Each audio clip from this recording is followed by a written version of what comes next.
kasih karunia dan damai sejahtera dari Allah Bapa dan Tuhan Yesus Kristus dan dari Roh Kudus menyertai Bapak Ibu sekalian. Amin. Silakan Opung. Mari kita akan membaca dari 2 Korintus pasal 1 ayat 18 sampai 22. Kita sama-sama membaca dari apa yang tertulis di 2 Korintus 1 ayat 18 sampai 22. Mari kita sama membaca dengan jelas dan lambat. 1, 2, ya. Demi Allah yang setia, janji kami kepada kamu bukanlah serentak ya dan tidak. Karena Yesus Kristus anak Allah yang telah kami beritakan di tengah-tengah kamu, yaitu oleh Silvanus dan Timotius, bukanlah ya dan tidak, tapi sebaliknya dalam dia hanya ada ya. Sebab Kristus adalah dia bagi semua janji Allah. Itulah sebabnya dia kita mengatakan amin, memuliakan Allah. Sebab Dia yang telah menemukan kami bersama-sama kamu di dalam adalah Allah yang telah memeteraikan tanda miliknya atas kita dan yang memberikan Roh Kudus dalam hati kita sebagai jaminan dari semua yang telah disediakan untuk kita. Ya, Amang Inang yang terkasih dalam Tuhan Yesus, ini adalah penggalan surat Rasul Paulus kepada jemaat di Korintus ketika jemaat mengalami goncangan karena ada masalah di tengah-tengah jemaat Korintus dan banyak dari kelompok-kelompok orang Yahudi yang jadi memusuhi Paulus. Jadi ada kesempatan bagi mereka untuk mencela dan mendiskreditkan Paulus ketika suatu kali Paulus berencana untuk datang ke Korintus, tetapi karena sesuatu hal, ya tentu karena pada masa itu transportasi dan berbagai fasilitas umum sangat-sangat terbatas, sehingga jadwal perjalanan Paulus berubah. Dia tidak jadi datang ke Korintus, tetapi justru itu dipakai oleh para musuh Paulus untuk mencela dan mengatakan bahwa Paulus itu orang yang tidak benar, omongannya nggak bisa dipegang, dan pengecut, dan segala macam kata-kata ejekan. Nah, ketika kabar itu sampai kepada Paulus, maka dia menuliskan surat ini. Ya, Amang Inang, kasus-kasus seperti itu bisa saja terjadi di tengah-tengah pelayanan para penginjil dan hamba-hamba Tuhan ketika ada kelompok-kelompok di tengah-tengah jemaat. Nah, karena itu yang pertama yang mau diingatkan dari firman Tuhan ini, kiranya jangan ada terjadi blok-blokan di tengah-tengah jemaat. Karena itu pasti akan membuat perpecahan dan juga mengganggu iman percaya jemaat.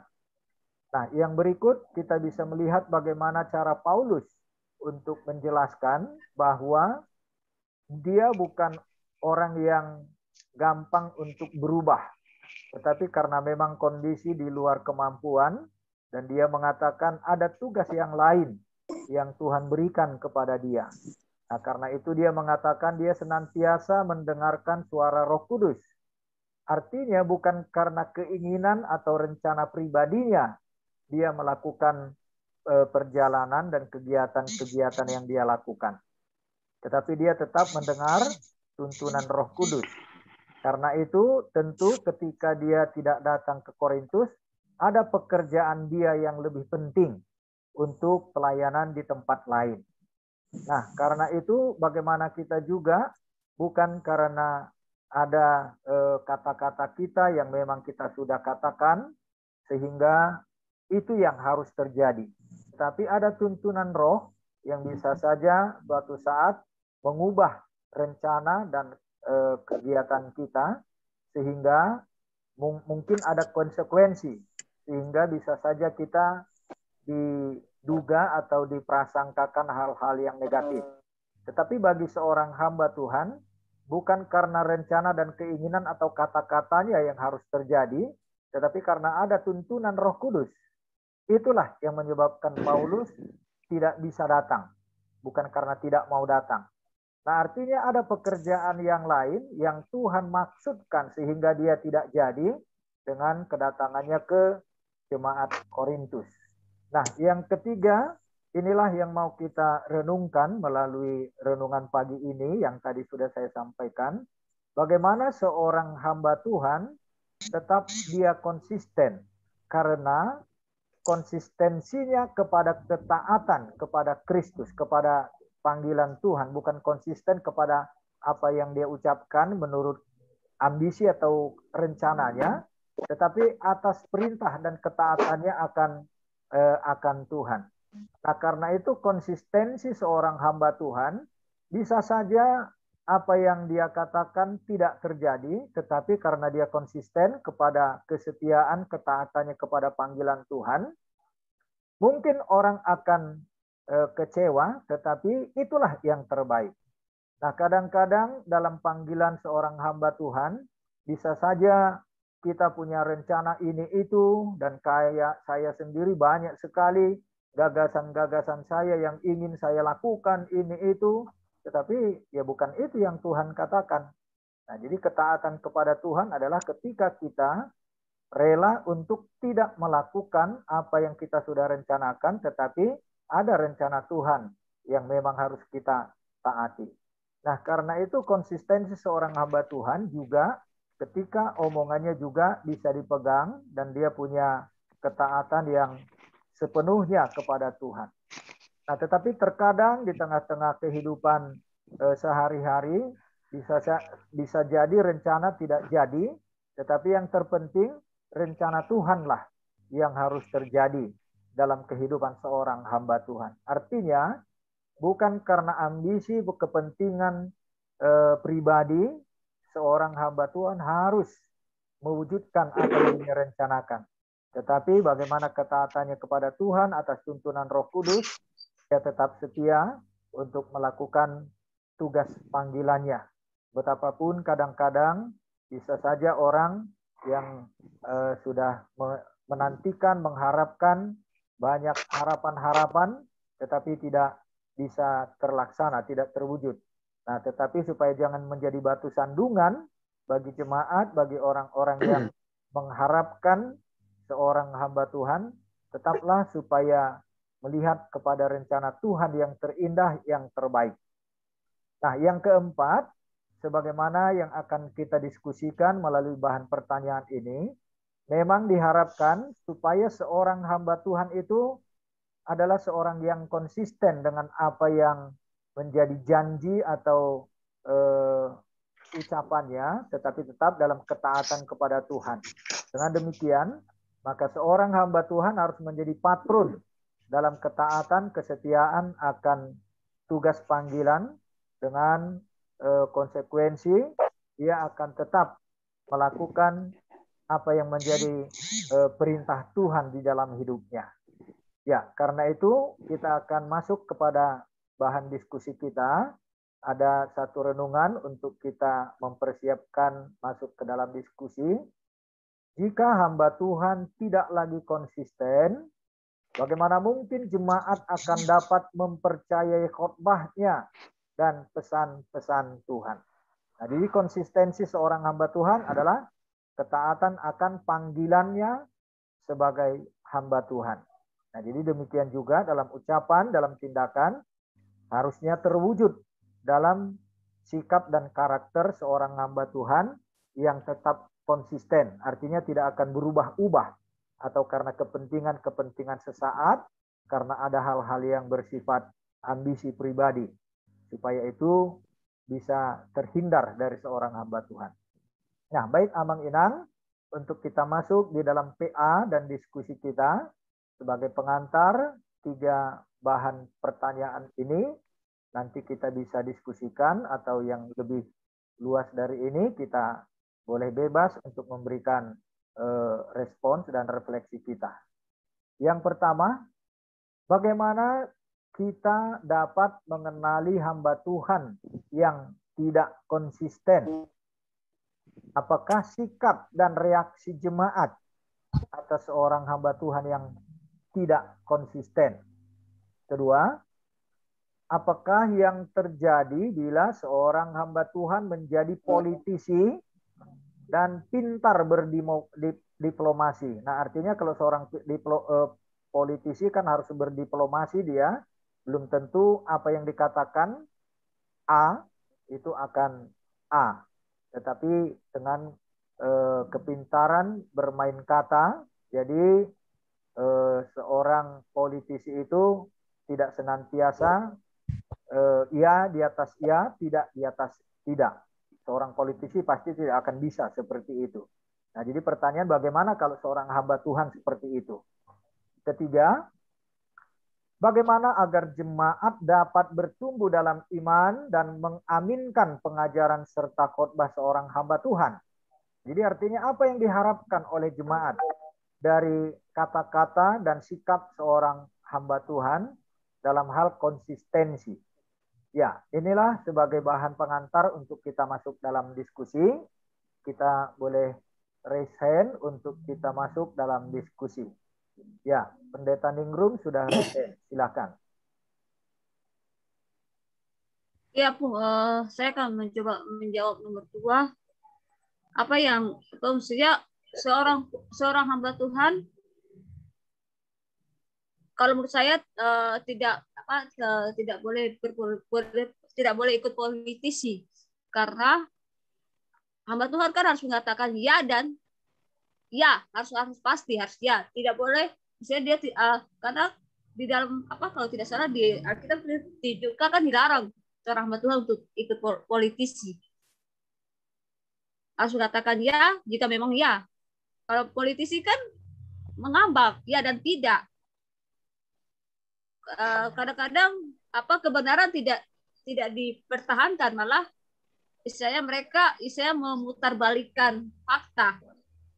Sedangkan hamba Tuhan harus betul-betul ya dan amin, harus ya ada ya, kalau memang ya, kalau tidak ya tidak, begitu.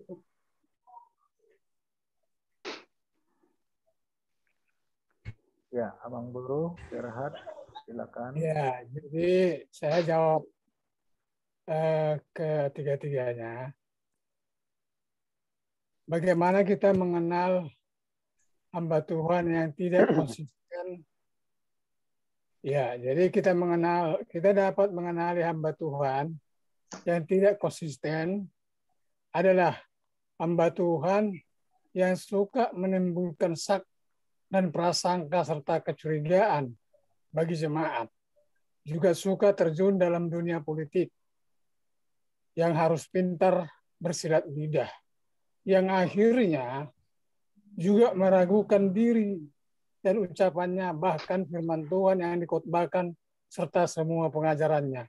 Di sini yang saya maksudkan, kalau hamba Tuhan itu ya harus menjauhkan dirilah dari hal-hal keduniawian yang, karena kalau politisi itu kan dunia, ya politisi dunia. Sebagaimana Tuhan Yesus datang di dunia ini bukan untuk berpolitis, tetapi dia memberitakan kebenaran Tuhan, kebenaran yang benar. Jadi bukan tujuan untuk berpolitik. Atau kalau politik itu kan mengandung jabatan, mengandung seperti yang tadi dikatakan, ini ada di sana, ya dan tidak. Itu yang mengenai bagaimana mengenal. Jadi kalau hamba Tuhan sudah masuk ke ranah politik, itu sudah enggak benar. Kira-kira begitu. Yang nomor 2, bagaimana kita bila seorang hamba Tuhan menjadi politisi dan pintar berdiplomasi, akan timbul ancaman serius bagi gereja yang mengakibatkan lunturnya kredibilitas seorang hamba Tuhan dan berpotensi membawa kemerosotan dan hancurnya nilai kebenaran serta ketulusan hati yang akhirnya tidak memperdengarkan suara Roh Kudus dan rasa takut akan Tuhan. Karena itu tadi, bagaimana kalau seorang bagaimana apa akibatnya kalau seorang hamba Tuhan pintar bersilat lidah? Kan Tuhan Yesus bukan bersilat lidah, menyatakan yang kebenaran, bukan bersilat lidah. Apa yang benar, dia datang untuk apa, dia katakan sebenarnya begitu. Jadi kalau hamba Tuhan ya harus memberitakan firman Tuhan lah yang ditugasnya, bukan berpolitik, mencari jabatan atau mencari pendukung. Kira-kira itu yang nomor 2. Yang nomor 3, bagaimana agar jemaat dapat bertumbuh? Agar jemaat dapat bertumbuh dalam iman dan mengaminkan pengajaran serta khotbah seorang hamba Tuhan, maka seorang hamba Tuhan harus menyesuaikan diri dengan karakter Allah yang senantiasa konsisten dan berdasarkan tuntunan Roh Kudus. Tuntunan Roh Kudus. Seorang hamba Tuhan haruslah mempunyai integritas yang tidak boleh menimbulkan sangka serta kecurigaan dalam hati umat. Ya, jadi itu yang tadi di dalam 3 pertanyaan ini sebenarnya saling berkaitan. Jadi hamba Tuhan itu yang jelas, hamba Tuhan harus memberitakan firman Tuhan, bukan masalah bersilat lidah atau berdiplomasi. Di dalam firman Tuhan tidak ada diplomasi. Di dalam firman Tuhan tegas mengatakan benar ya benar, salah ya salah. Kira-kira itu yang dapat saya berikan tanggapan. Terima kasih. Baik, terima kasih. Silahkan Amang Inang, kita pakai kesempatan untuk memberikan refleksi. Iya, Inang Evi, sudah sehat Inang? Silakan. Belum, Mamang. Iya, Mang, selamat malam. Belum sehat, tapi kepingin ikut bergabung. Iya, Amang. Selamat malam, Amang Inang. Terima kasih untuk doanya. Iya, amin. Yang buat saya kuat. Iya. Saya coba mengikuti apa kita hari ini. Langsung aja ke pertanyaannya ya, Amang. Bagaimana kita dapat mengenali hamba Tuhan yang tidak konsisten dan apa sikap dan reaksi jemaat? Yang pastinya, Amang, kalau hamba Tuhan yang tidak konsisten, itu pasti hamba Tuhan itu tidak punya komitmen dan tidak punya wibawa seorang hamba. Dan sehingga kalau dia tidak punya wibawa seorang hamba, tidak ada kejujuran dalam dirinya. Dia tidak mempunyai kejujuran, sehingga di dalam pelayanannya dia akan membuat blok-blok bagaimana mencari agar dia bisa unggul satu-satu kelompok blok itu, sehingga itu dia tadi membuat yang akhirnya yang jelas dia tidak memiliki integritas. Bagaimana sikap jemaat untuk hal itu? Pasti jemaat itu tidak akan simpatik dengan hamba Tuhan yang seperti itu. Jemaat itu pasti memaksakan diri ya, dianya harus ikut dalam pelayanannya walaupun hatinya tidak menerima gitu. Karena apa? Karena dia jemaat tidak memiliki dari hamba Tuhan itu hati seorang hamba, dan dia di dalam jemaat di dalam itu sudah terjadi ada blok-blok untuk bagaimana hamba Tuhan itu menerima keuntungan. Apakah yang terjadi bila seorang hamba Tuhan menjadi politisi dan pintar berdiplomasi. Pertama pasti dia ucapannya itu diragukan ya, Amang. Dia sudah ucapannya itu pasti mencari bagaimana mengunggulkan dirinya, perjalanannya. Dia tidak lagi mengunggulkan bagaimana pelayanan firman Tuhan itu untuk supaya jemaatnya itu bertumbuh di dalam dia melayani melalui firman Tuhan yang dia tabur. Tapi bagaimana dia membanggakan dirinya, kepribadiannya untuk mencari keuntungan pribadinya sehingga ada yang memuja dia dengan keduniawiannya gitu. Tapi kalau orang jemaat yang menilai itu pasti itulah akhirnya terjadi blok-blok di dalam satu gereja apabila hamba Tuhan yang seperti ini gitu, Amang. Karena hamba Tuhan itu mencari keuntungan di dalam pelayanan, tidak melayani hati dengan tulus untuk bagaimana mengapakan jemaatnya, membuat iman jemaatnya bertumbuh dan berpautan kepada yang nomor 3 gitu. Bagaimana itu berpautan itu, Amang, karena iman jemaat bertumbuh, maaf itu selalu pasti dari hamba Tuhan yang melayani di gereja itu, Amang. Kalau hamba Tuhan yang melayani di gereja itu ada membuat blok-blok, ada mencari keuntungan pribadi, ada mencampur adukkan diplomasi dan hal-hal politik, otomatis iman jemaat tidak akan bertumbuh. Karena dia hamba Tuhan itu tidak mempunyai karakter seorang hamba, karakter yang mempunyai integritas panggilan seorang hamba pelayan Tuhan. Sehingga dia tidak melayani tidak melalui pimpinan Roh Kudus, tapi dia melayani dengan kedagingan. Dan alhasil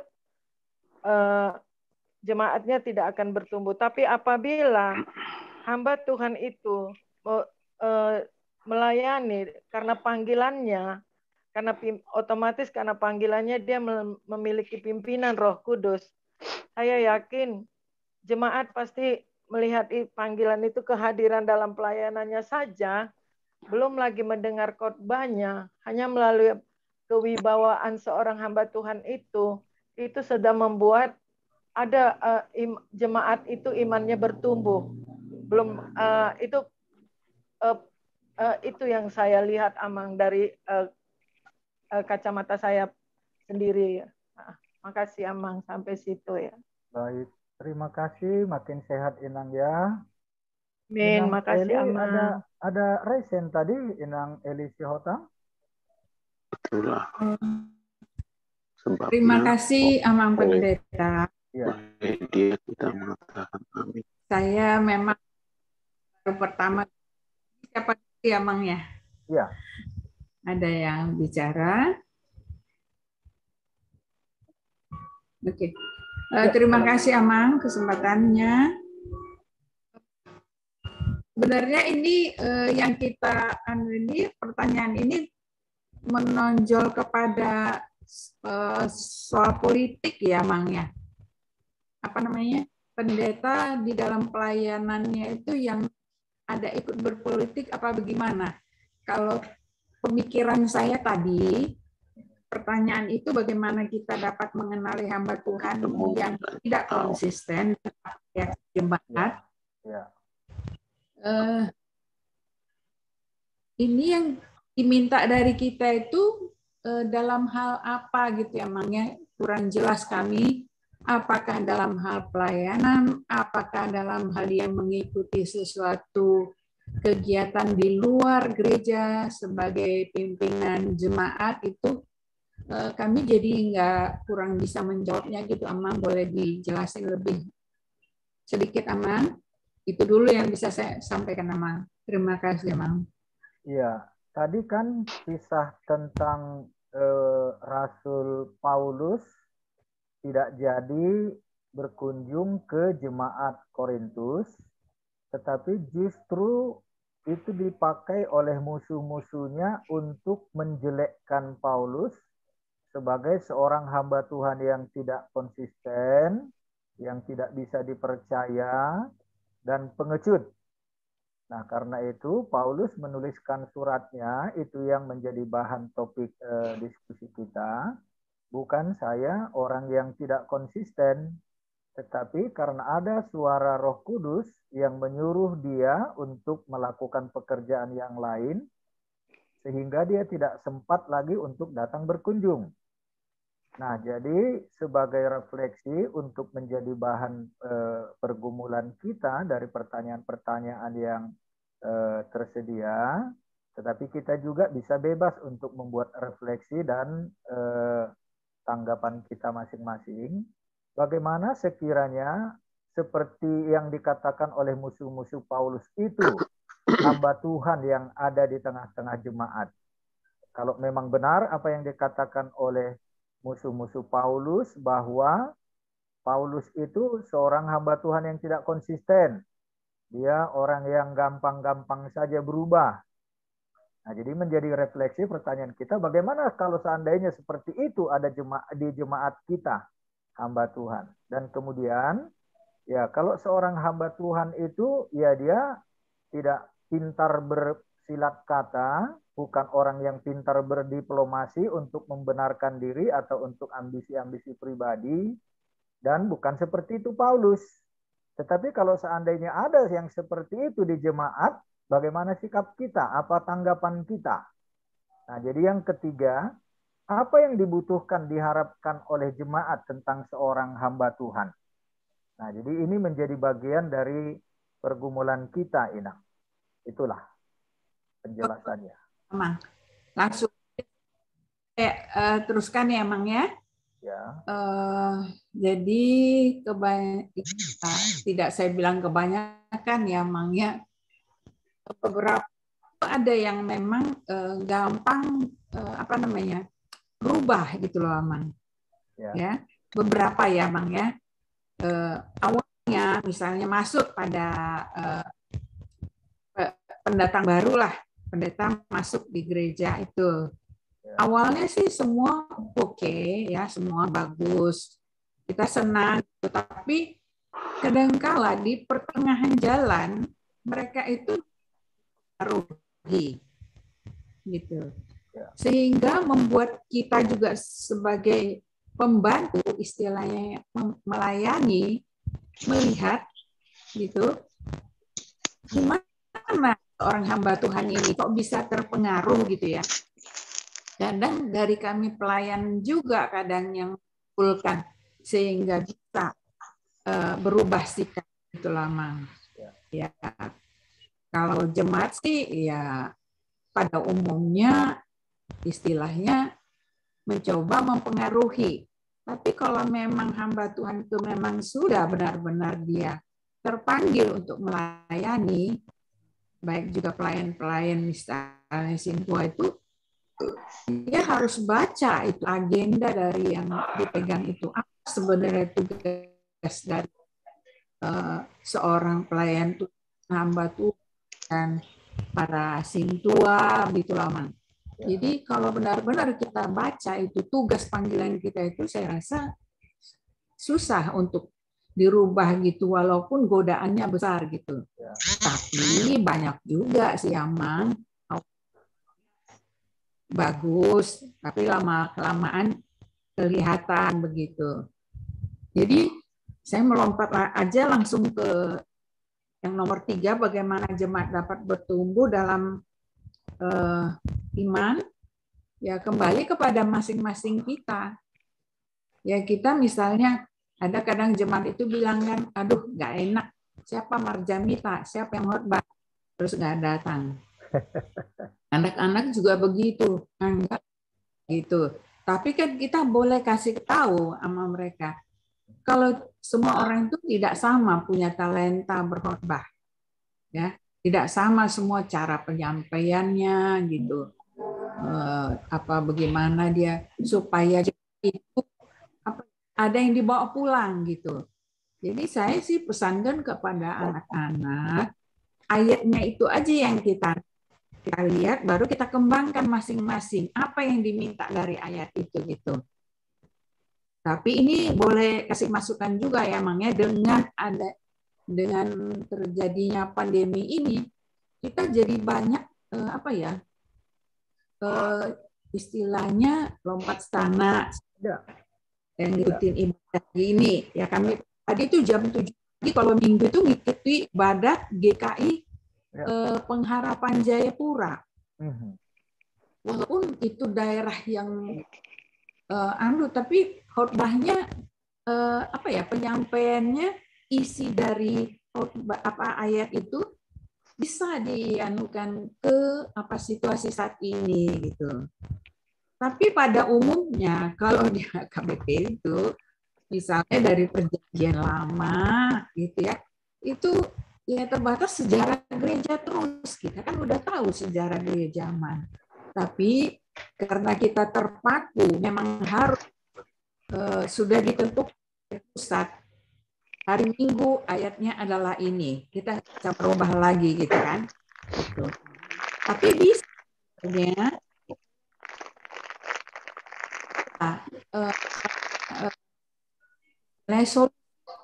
ya ada yang kita bisa ambil ya, dengar dari khotbah itu gitu loh, Amang. Nah, kadangkala itu yang membuat banyak yang sekarang juga ya, kalau kita pikir-pikir akhirnya mengikuti ibadah di melalui YouTube itu dengan mengikuti yang lain gitu lah, Mang. Jadi kembali lagi kalau bagaimana kita sebagai jemaat ya tergantung dari kita sendiri. Jadi kita jangan hanya menyalahkan juga seorang hamba Tuhan itu yang maunya seperti kita gitu. Tapi apa yang bisa kita ambil dari ayat tersebut untuk diri kita. Jadi jangan melulu menyalahkan hamba-hamba Tuhan gitu lah, Mang. Terima kasih ya, Mang. Oke, baik. Ya, sebelum ke Inang Sherlina dan Amang Marwatal, ya dari Inang Eli tadi, ya bukan fokus kita untuk kepada khotbah dan gaya berkhotbah ya, tetapi konsistensi sikap dan kredibilitas seorang hamba Tuhan itu sebenarnya fokusnya dari topik ini. Nah, karena itu bukan persoalan khotbah, tetapi konsistensi sikap dan kredibilitas seorang pelayan di tengah-tengah jemaat. Itulah yang menjadi topik kita. Ya, silakan Inang Sherlina, kemudian nanti Amang Marwatal. Ya, selamat malam ya Bapak Ibu. Ya, nah. Amang Inang. Saya sangat tertarik ya dengan topik ini, Pak Amang ya. Saya jarang-jarang ngasih resen, cuman untuk hal ini kayaknya sangat terpanggil gitu. Baik. Begini, saya juga ingin mempertanyakan ya, batas apa sih integritas seorang hamba Tuhan itu sejauh apa gitu? Kalau nanti bisa dijawab sama Amang Pendeta ya. Terus yang mau saya tanyakan itu sebelum untuk menjalankan tugas itu, apa memang waktu itu nggak ada ini doh, Amang, apa namanya, semacam sumpah gitu. Nah, saya punya cerita yang benar-benar ada terjadi. Saya tinggal di Serang ya, Mang ya. Ya. Nah, seorang pendeta itu yang punya cerita saya seperti ini. Dia seorang hamba Tuhan ini harusnya, kalau setahu kita ya, kita seorang yang awam gitu, setahu kita sebagai jemaat, kalau misalkan seorang hamba Tuhan ditempatkan di setiap tempat itu harus bersedia gitu, Mangnya.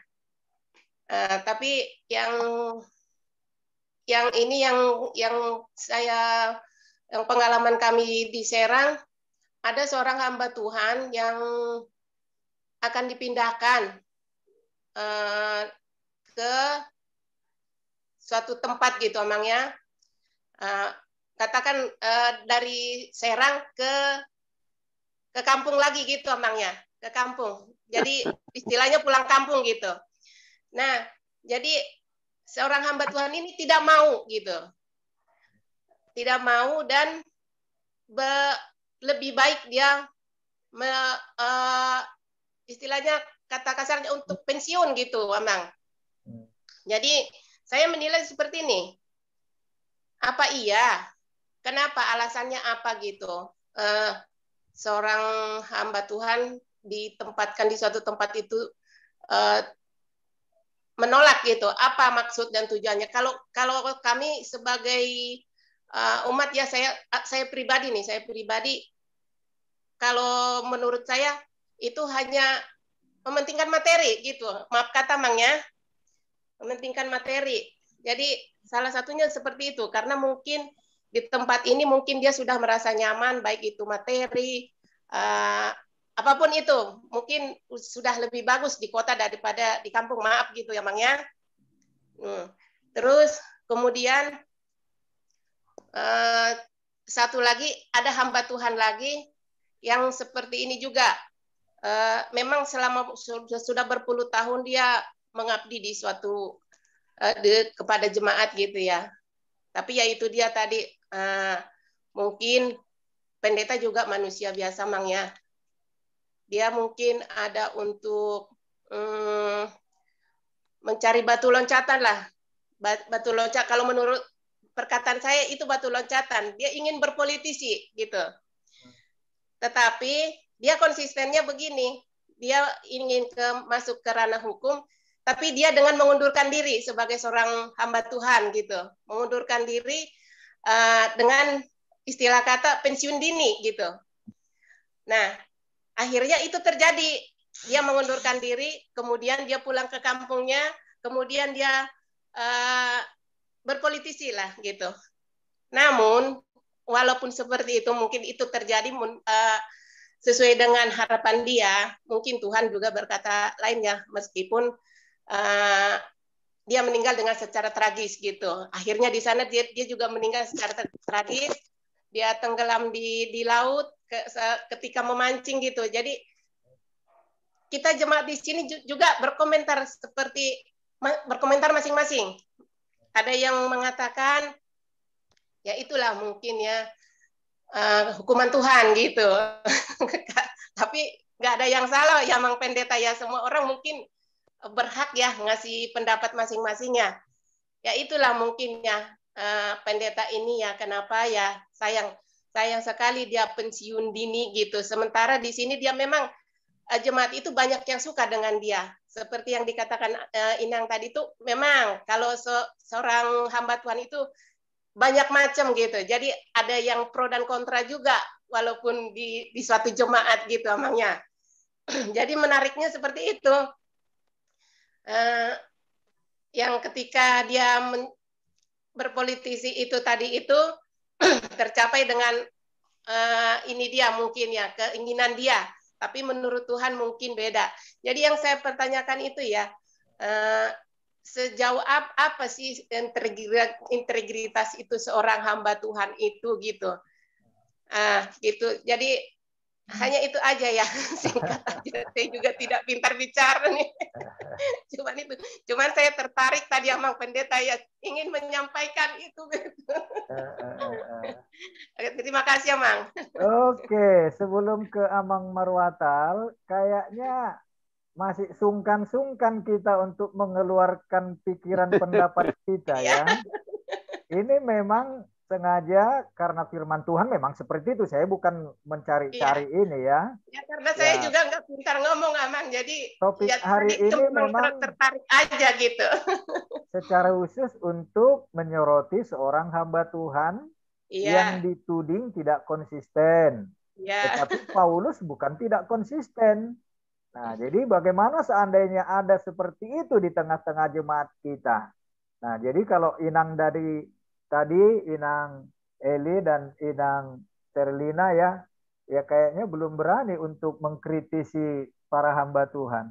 Nah, saya selaku pendeta justru saya minta kritik saja, tetapi ya dengan cara yang benar, supaya hamba Tuhan itu jangan menjadi batu sandungan di jemaat, supaya hamba Tuhan betul-betul menjadi hamba Tuhan, begitu. Oke, Amang Sintua Marwatal, silakan Amang. Selamat malam Amang Inang, semua peserta Zoom di room ini. Ya memang pengalaman masing-masing menginterpretasikan ayat yang sudah dipandu sama Amang, ya bisa saja sih, sah-sah saja begitu. Tapi yang mau diutarakan mungkin di sini adalah karakter seorang hamba Tuhan pada surat Paulus ke jemaat Korintus yang dia dituding dalam quote and quote karena tidak konsisten dengan janjinya kan. Tadi udah diceritakan nama. Hamba Tuhan itu memang salah satu yang dituntut dari kesehariannya sebagai hamba Tuhan adalah inkonsisten dan integritasnya untuk melaksanakan tugas tanggung jawabnya setelah dia ditahbiskan. Artinya sebagai sarjana teologi kan jalurnya kan banyak ini, ada di pelayanan, ada di pemerintahan, ada berbagai macam. Tetapi bila seorang sarjana teologi sudah mengimani bahwa dia di pelayanan, artinya melayani baik itu di organisasi gereja, baik itu di Huria, Huria lokal. Sebenarnya itu yang perlu harus hari lepas hari harus tetap dijaga. Kalau dia sudah memutuskan, kalau hamba Tuhan ini sudah memutuskan bahwa dia akan melakukan pelayanannya. Oleh karena itu, tadi Inang sebelumnya sudah menceritakan jatuh bangunnya setelah masuk di dalam pelayanan itu. Banyak godaannya kan. Di situ saya pikir yang inkonsistensi seorang hamba Tuhan di dalam menjalani tanggung jawab yang sudah dia aminkan pada saat pentahbisan, karena saat seorang hamba Tuhan ditahbiskan kan disampaikan tugasnya apa. Dari tugas itu kan salah satu adalah integritas yang harus dia jaga. Oleh karena itu seperti pada nats kita pada malam ini, persepsi dari jemaat Korintusnya yang salah menilai si Paulusnya.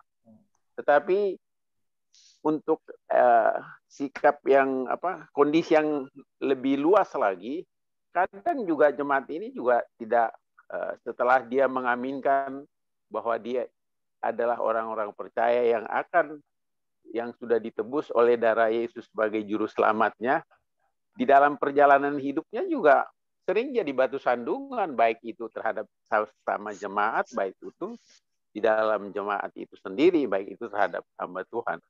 Itu yang saya pikir yang harus kita pahami dari nats ini, bahwa hamba setelah memutuskan menjadi pelayan Tuhan di dalam gerejanya, dia harus selalu memperbaiki diri. Nah, bila mana terjadi godaan itu, ya itulah yang tadi menjadi batu sandungan. Mungkin salah satu contoh yang paling, kalau nggak tahu mungkin Amang Inang masih ingat bagaimana HKBP persoalannya pada tahun 1983. Kan karena inkonsisten pimpinan yang satu terhadap tanggung jawabnya sebagai hamba Tuhan, sehingga dia menggadaikan dalam tanda kutip apa yang dia emban itu demi untuk jabatan. Mungkin saya tidak perlu cerita begitu banyaknya akibat yang diakibatkan oleh inkonsistensi pimpinan HKBP pada tahun 1983 yang lalu.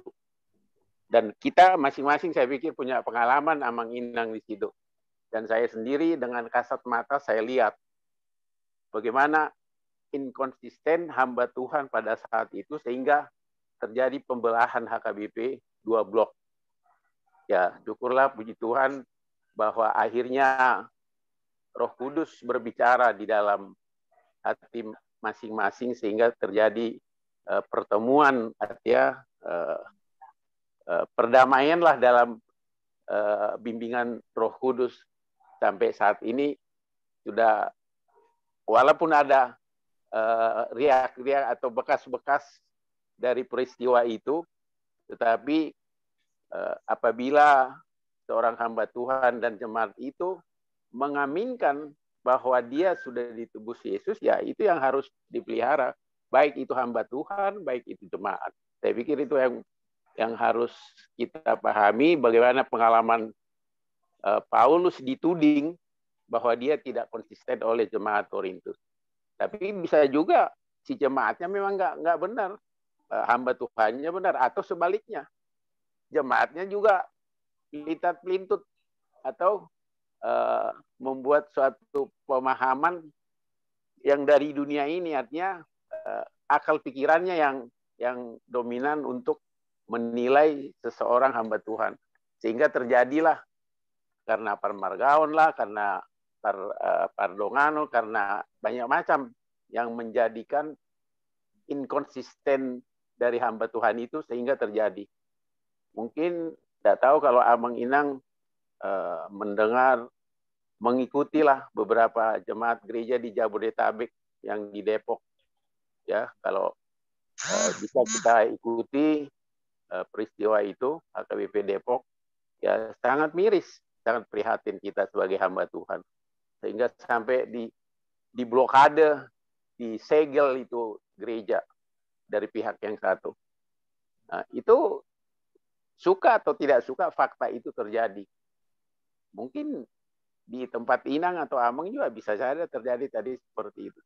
Tetapi sebagai hamba Tuhan itu, begitu dia mengaminkan dan memutuskan bahwa dia melayani untuk Tuhan dan untuk jemaat, apapun kondisi, artinya inkonsisten itu, integritas itu harus dia jaga.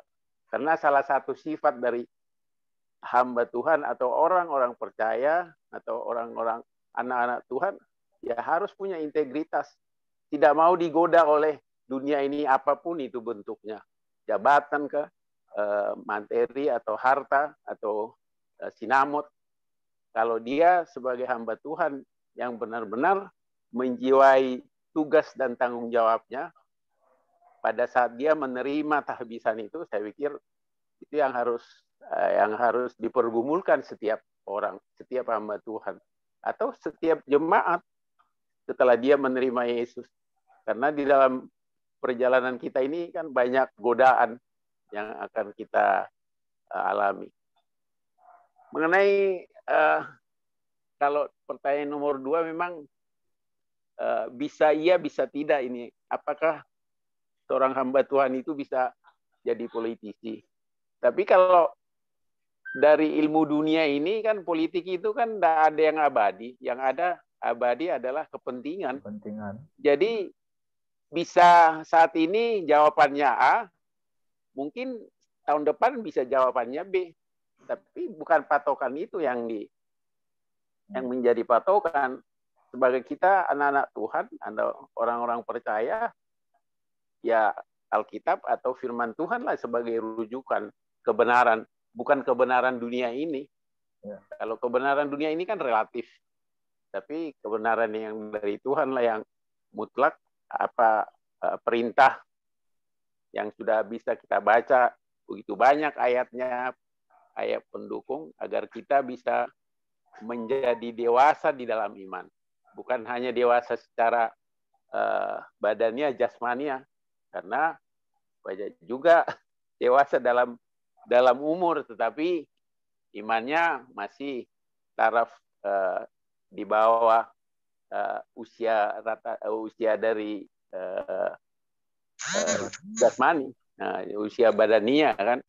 Tetapi bukan itu yang dikehendaki Yesus. Artinya kita harus semakin bertumbuh ke arah yang diinginkan oleh Tuhan. Atau dengan kata lain mungkin makin sempurna, tetapi kesempurnaan itu hanya Tuhan yang punya. Itu aja memang yang bisa saya lihat dari nats ini. Baik. Begitulah tantangan dari Paulus terhadap tudingan itu. Ya. Jadi kalaupun ada di setiap gereja-gereja lokal, bisa tudingan itu seperti pengalaman jemaat Korintus ini juga terjadi, bisa terjadi di zaman kita sekarang. Oleh itu memang, baik, terima kasih Amang. Pendeta Ningrum, ada raise hand lagi? Oke, Pung, saya akan mencoba menjawab dari Inang Selina Raja. Tadi kalau tidak salah Inang mengatakan seorang hamba Tuhan waktu penabisannya itu harus dikatakan harus siap ditempatkan di mana saja. Benar, memang harus siap ditempatkan di mana saja. Itu suatu janji kami para hamba Tuhan yang memang betul-betul melayani di gereja. Melayani sebagai saya pendeta murni, saya bukan kayak kalau saya sendiri saya sebagai pegawai negeri. Jadi waktu itu sebelum saya penabisan saya sudah pegawai negeri, saya ikut vikaris dan saya hanya pelayan umum. Tapi kalau dia istilahnya pendeta organik, memang dia harus siap ditempatkan di mana saja. Harus siap. Tidak boleh melawan atas perintah dari sinode. Kalau melawan itu akan ditegur dari sinode. Kalau tidak salah ya yang saya tahu. Tapi itu di gereja kami di GKI. Tapi kalau di HKBP saya kurang tahu. Apakah waktu Opung ditabiskan pengalaman Opung bagaimana? Apakah saya juga GKI, Bu. Oh, di Jayapura kah?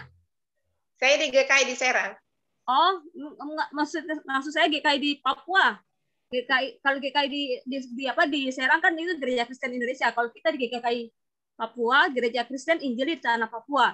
Itu memang tapi pendeta yang nggak mau ditempatkan ini dari pendeta HKBP. Memang harus siap ditempatkan di mana saja, harus siap. Kalau yang politisi tadi dari GKI. Tidak ada yang tegur. Ya, setahu saya sinode yang tegur. Begitu, Inang. Ya, oke. Sama tadi kalau tidak salah Mas Pung. Maksudnya kalau misalnya ada yang meninggal, pendeta yang meninggal begitu, itu memang itu kita tidak boleh menghakimi. Itu yang dari GKI. Itu sebenarnya kita tidak boleh menghakimi. Itu biarlah ranahnya Tuhan, begitu. Ya. Setuju. Ya. Kita aja, Pung. Oke. Amang Sihombing, silakan Amang. Lihat ya, Amang. Makasih, Amang. Cuma mungkin ini menyangkut hamba Tuhan nih. Kita batasin aja dulu hamba Tuhannya ini, karena di hamba Tuhan na posone debata adong na tahbisan, adong boydo tong nasa tahbisan na posone debata hamba Tuhan. Cuma kita batasin yang hamba Tuhan tahbisan pun mungkin kita batasin juga yang full time. Alana bodo situa para penatua sudah full time atau ratusima. Ini menarik diskusi hari ini. Saya nakeng UBG ini harus hati-hati kita memang bisa timbul pembulat-bulatan, penafsiran yang salah terhadap hamba Tuhan.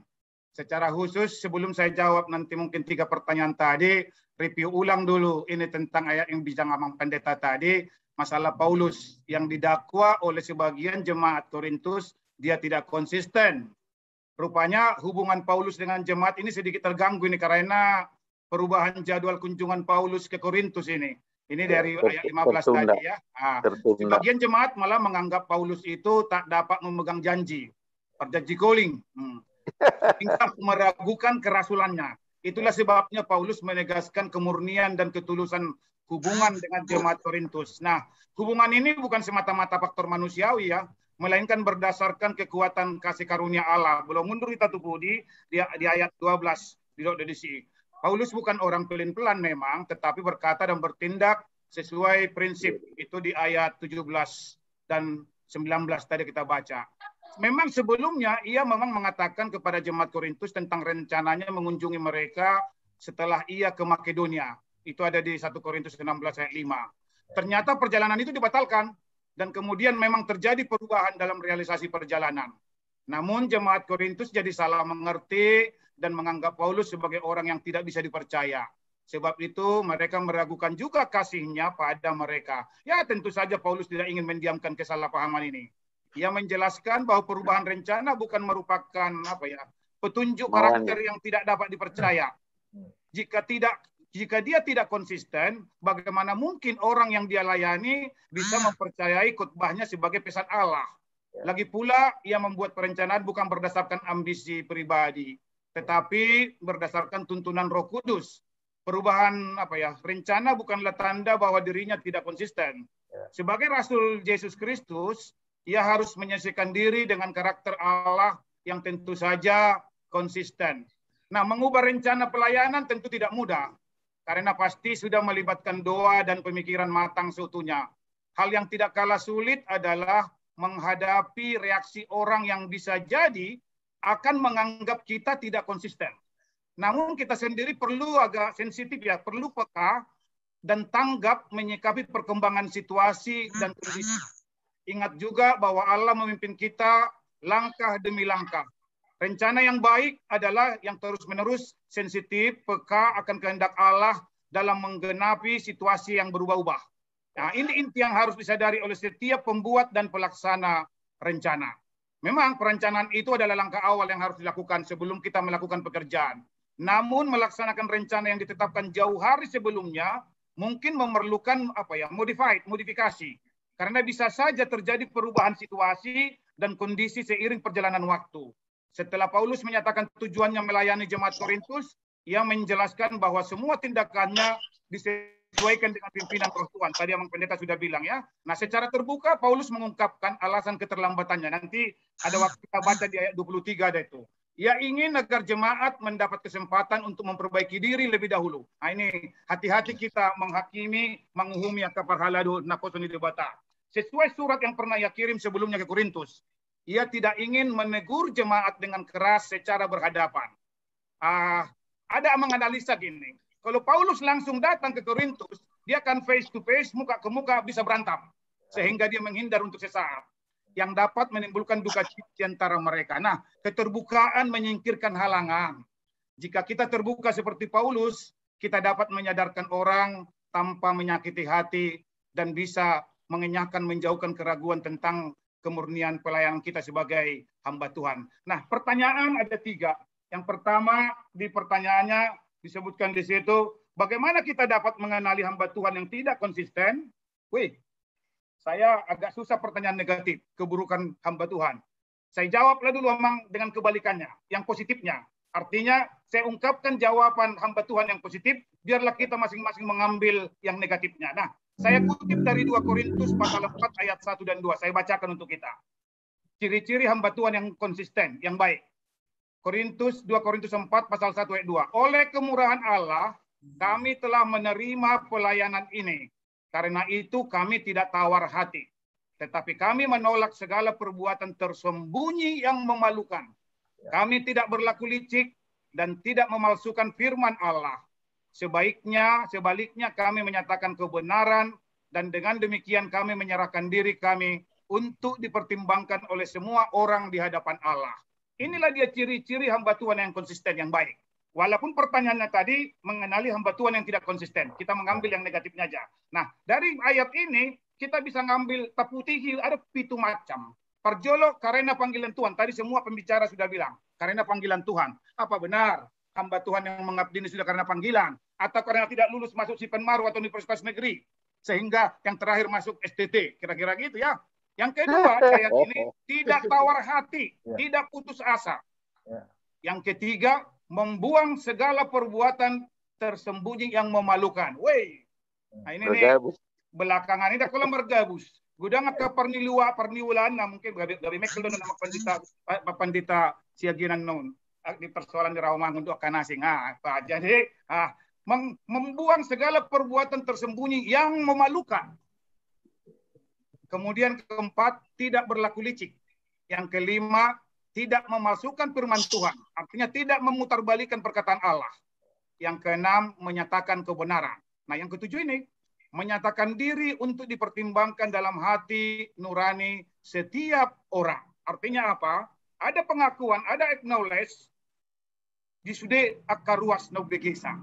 Ima tu nomor sadara. Nomor 2 agak gajango nah pertanyaannya. Apakah yang nomor 1 ada lagi? Apakah sikap dan reaksi jemaat? Ya jelas. Kalau hamba Tuhan yang konsisten akan disayangi, dicintai, disukai oleh umat jemaat.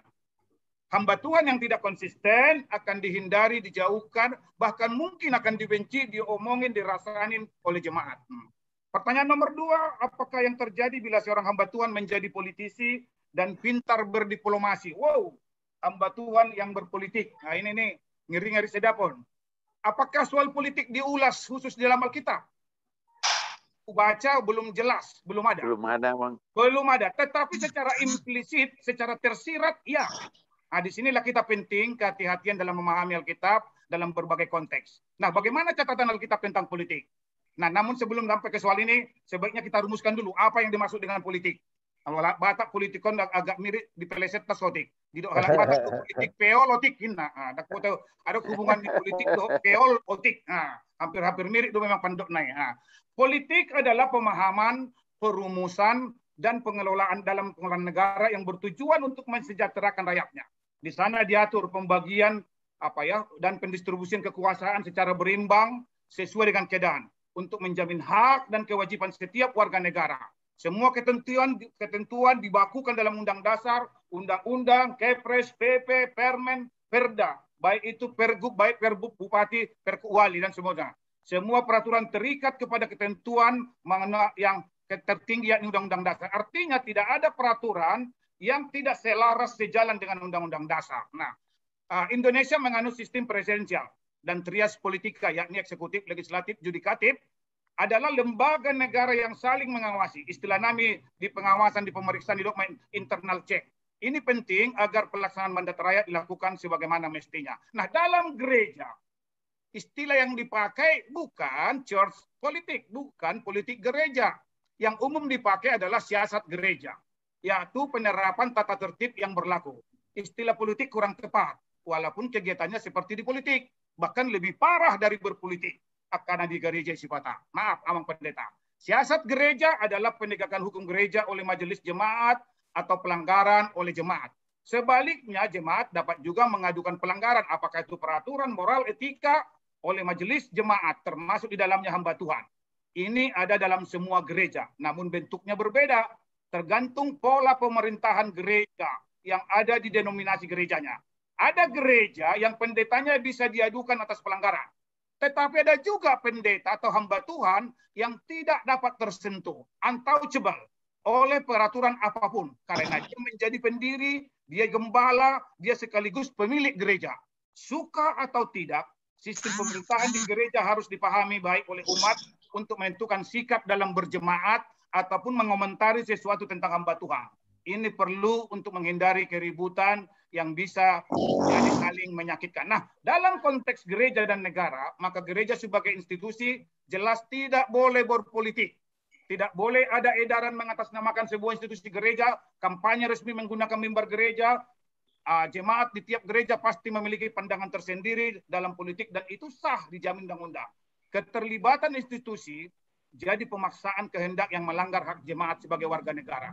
Namun di sisi lain, gereja sebagai institusi tidak boleh abai, neglect, tidak boleh cuek, tidak boleh tidak acuh dalam memberi pendidikan politik sehingga umat melek politik. Tapi dalam membuat putusan tiap pribadi umat mandiri, begitu juga hamba Tuhannya pendetanya. Hamba Tuhan yang memilih masuk partai politik dan menjadi anggotanya semestinya memisahkan diri dari institusi gereja. Artinya mengundurkan dirilah. Ada istilah tadi pensiun dini. Nah, setiap hamba Tuhan atau pendeta sebagai pribadi memang punya hak bersikap dan memilih yang mandiri. Nah, kembali kepada isu berpolitik dalam gereja. Yang sesungguhnya terjadi adalah kegilaan pada kekuasaan. Kenikmatan fasilitas yang berujung pada tumpukan uang. Tuhan Yesus sendiri pernah berkata, tidak mungkin kita mengabdi kepada dua tuan. Manusia harus memilih Allah atau Mamon. Dan ternyata dengan mulutnya manusia menyebut nama Allah, namun hatinya terikat dengan Mamon.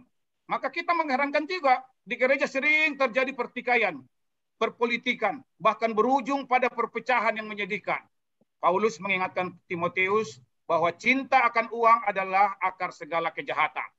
Nah, persahabatan, tengok mambolo pilkada, pemilihan presiden, persahabatan cukup lama bisa rusak. Orang tua anak saling menggugat, kepala dan pengurus gereja saling menghujat. Nah, ini realita kemunafikan dalam pelayanan di gereja maupun lembaga Kristen lainnya yang memang ya sangat mudah kita lihat. Nah, pada akhirnya haruslah kita sadari bahwa hakikat gereja adalah persekutuan anggota tubuh Kristus yang kepada pemiliknya adalah Tuhan Yesus Kristus sendiri. Tujuan gereja adalah memuliakan Tuhan dengan memberitakan Injil dan mengajarkan apa yang diajarkannya.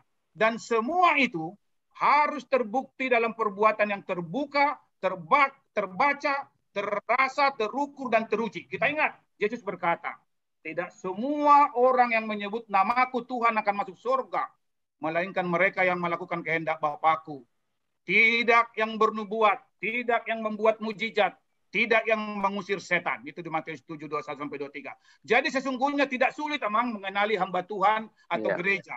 Menganalisa apakah hamba Tuhan gereja masih setia pada panggilan Kristus, atau hanya jadi alat legalitas untuk mendapatkan kekuasaan yang ujung-ujungnya keuntungan. Ya, tapi memang murado mandok, ale maul mangulahun.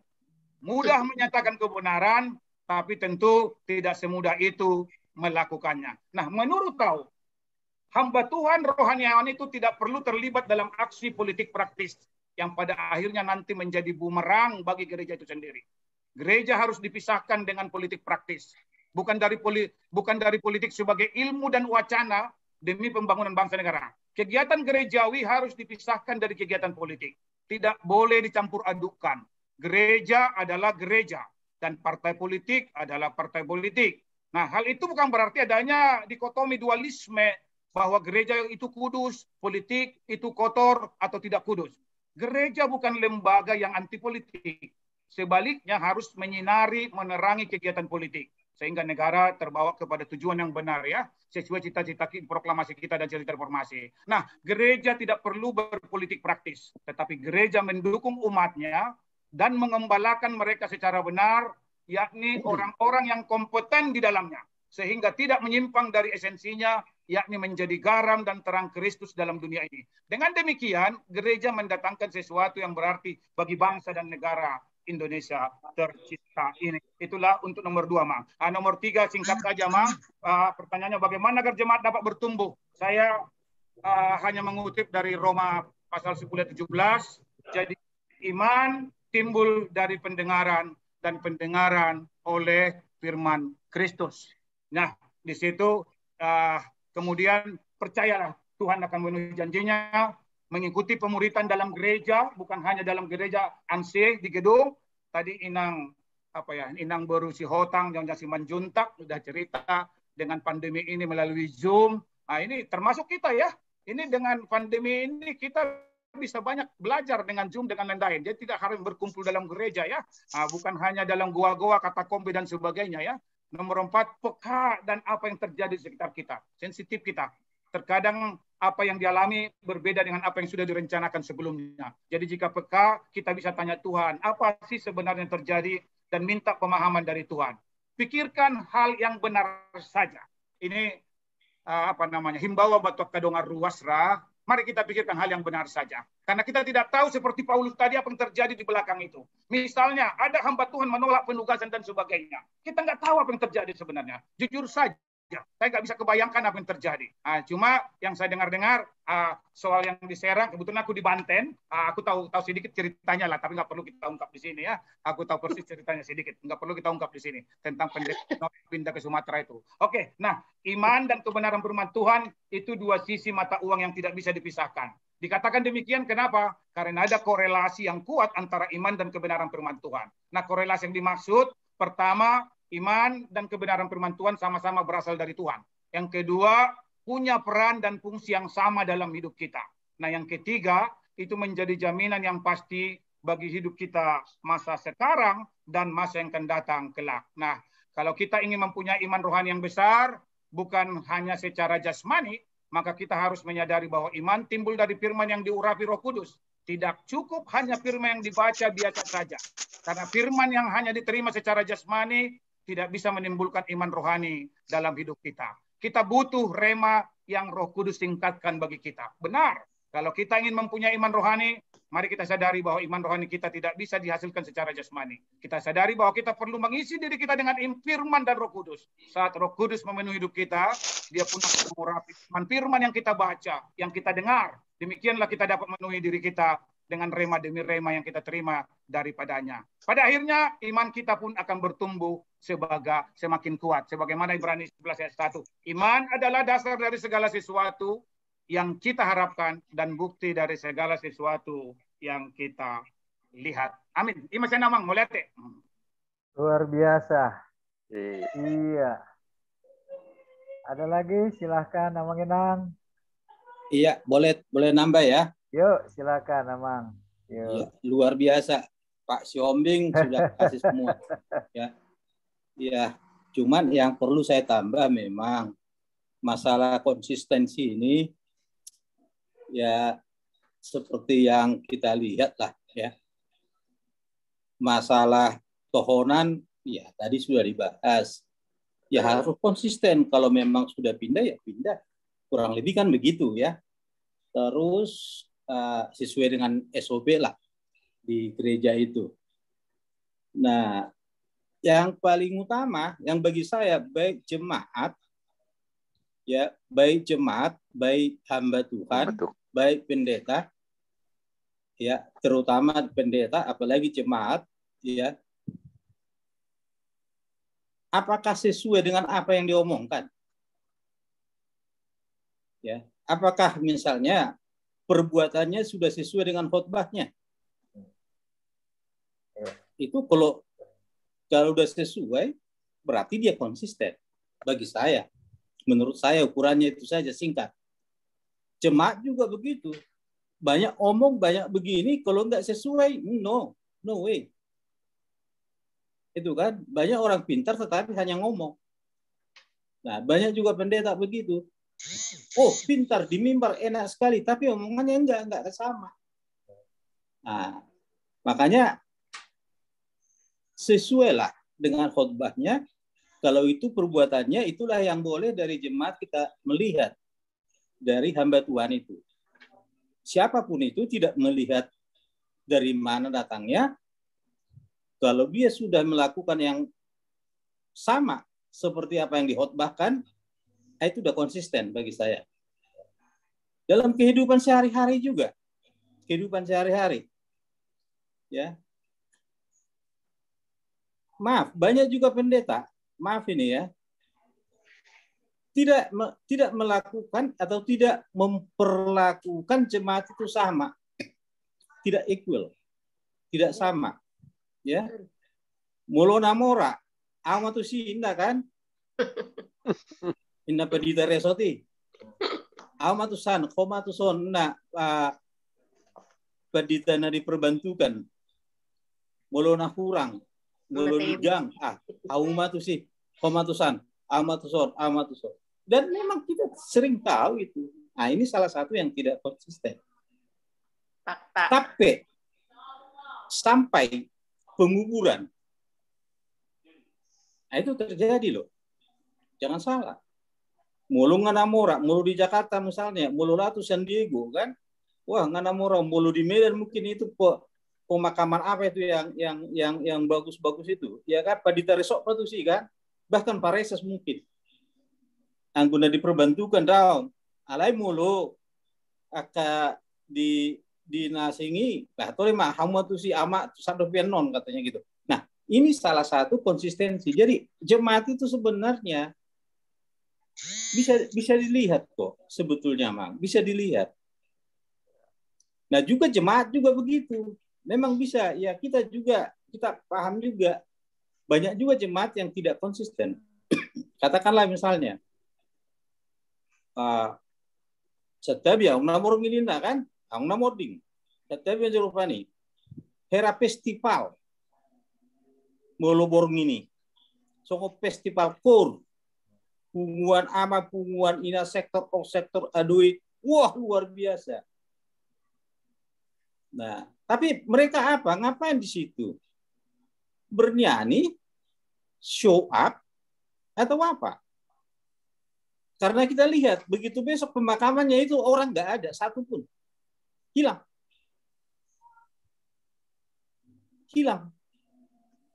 Pungwa nama, pungwa nina, akaparade sude, dangan dong deh hilang. Kalau ruas nama siok saya ada 2 tolu kan? Jadi parade nabudari itu dia lau, itu enggak, itu salah satu yang tidak konsisten.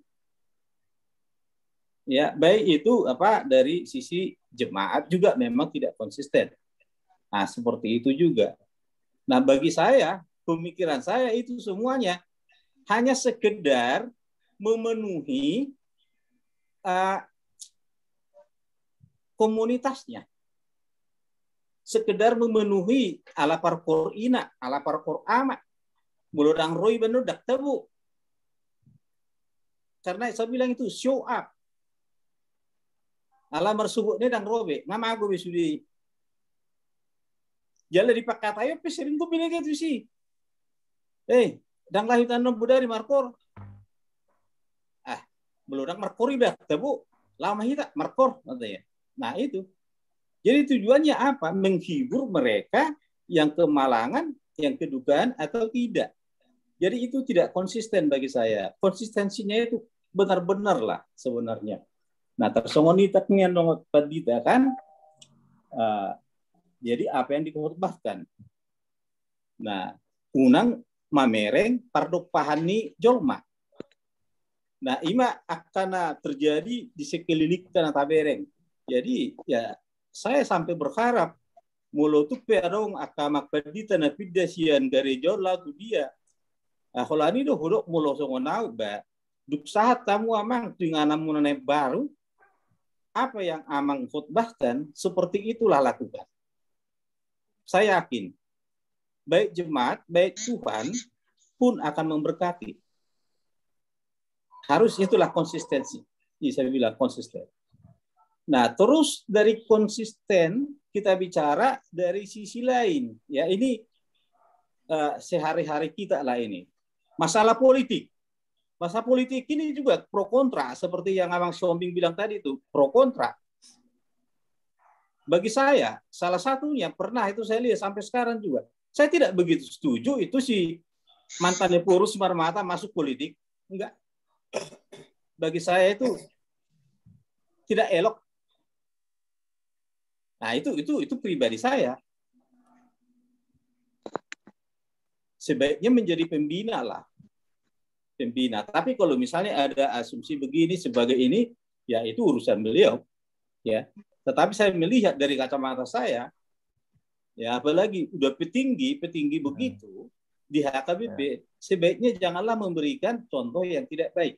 Menurut saya itu contoh yang tidak baik. Ya, nah itu prinsip saya. Nah, yang lain lagi sekarang kita lihat dari Alkitab ini konsisten atau tidak. Salah satu contoh apakah mungkin apa tidak? Banyak, bukan hanya di HKBP, kita melihat yang secara global ya, kita lihat secara global. Banyak juga gereja-gereja yang ada di DKI di Indonesia atau di dunia ini, tapi kita katakanlah dulu DKI. Saya nggak tahu di Medan atau di mana. Contoh, minyak urapan, pemberian minyak urapan oleh hamba Tuhan. Apakah itu konsisten? Karena apa? Kita tahu misalnya di Perjanjian Lama cara membuat minyak urapan itu ya mungkin di Keluaran ada bagaimana Musa mengelola itu langsung diperintahkan dan turun-temurun harus seperti itu. Nah, ternyata masa kini para hamba Tuhan itu ya untunglah ini bukan dari gereja HKBP, bukan pendeta HKBP. Ya.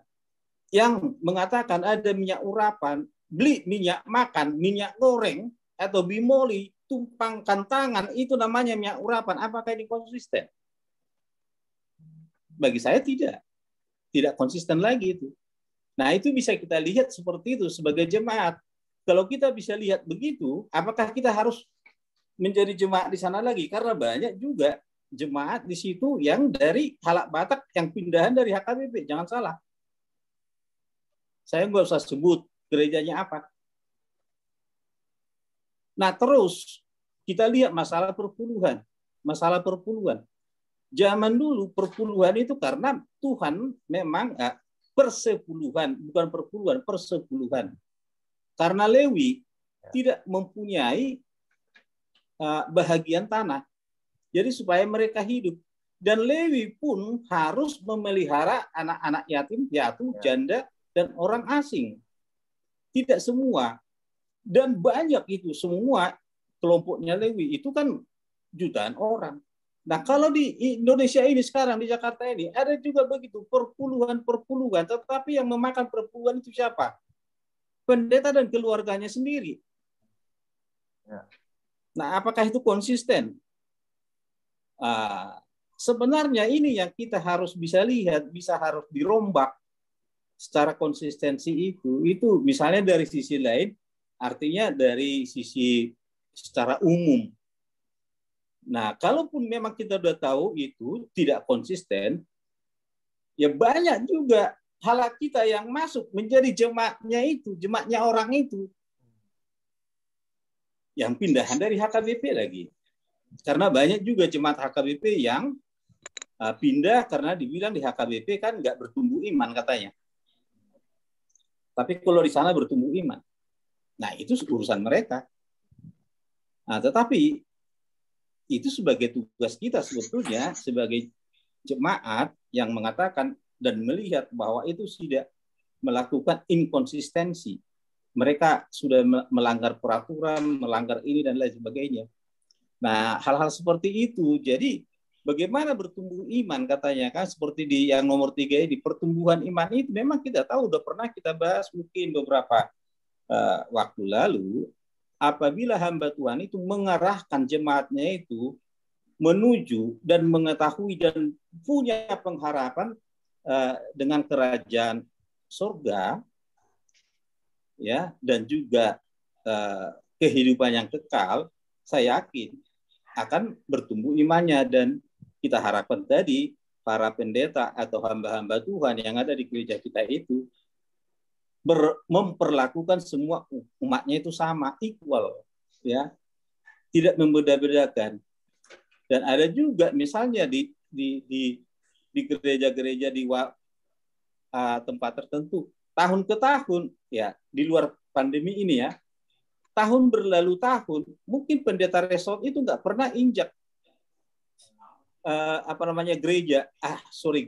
rumah daripada jemaat itu karena digang, ya, karena ini dan lain sebagainya. Nah, kalau memang para hamba Tuhan, para pendeta itu berlaku sama, dirangkul semua, saya kira itu salah satu cara untuk pertumbuhan iman, ya, karena kita bicarakan di situ jemaat itu akan bertumbuh imannya, akan meniru mereka. Karena apa? Ya, lead by example. Ya, jadi kalau kita melihat apa, samalah kita kan biru-biru kita ini. Ya, kalau biru-biru biasanya biru-biru yang baik itu kan gembalanya di depan. Di depan jalan, kita dari belakang. Ya, kalau gembalanya di belakang, kita di depan, kita kan kambing itu. Nah, itu di situ salah satunya. Jadi kita bisa melihat kalau gembala itu berjalan di depan, ruas itu langsung mengikut dari belakang, itu gembala yang baik itu. Tetapi kalau gembala yang di belakang, ya jemaatnya di depan, gaung segala macam gaung, ya itu nggak benar lah. Nah, ini salah satu mungkin yang bisa saya tambahin secara ya kehidupan sehari-hari, dan juga melihat ya banyak sih sebetulnya yang tidak konsisten lagi dari pengajaran-pengajaran baik dari PL baik dari PB yang diimplementasikan di dalam banyak sekte atau banyak aliran-aliran lah. Nah, itu Amang yang bisa saya tambahkan. Terima kasih. Baik, terima kasih Lanjut, Amang Washington. Oras ni rasa sudina, oras Amang. Oras Amang. Jadi sebetulnya nak yang ngatung macai lengkapian dilian Amang si Ombing. Soalnya ko aka Amang nasing do ina. Alai memang kalau saut itu tabay aku. Jadi soal yang paling penting sebetulnya bulu perlawan soal konsistensi don. Konsistensi ini sudah pihak kan. Konsistensi ini pendeta, konsistensi ini jemaat. Bulu konsistensi ini jemaat memang ya pendeta lah yang menabur-naburi kan. Alai bulu konsistensi ini pendeta, mana sering terjadi tong nagabe tidak mendapat mahkota kemuliaan, mahkota yang mendapat ujungnya gabe lari do. Onggo mulai de gabe do tong. Alai lam serik-serik kuro makatai taringot Tuhatan itu ani.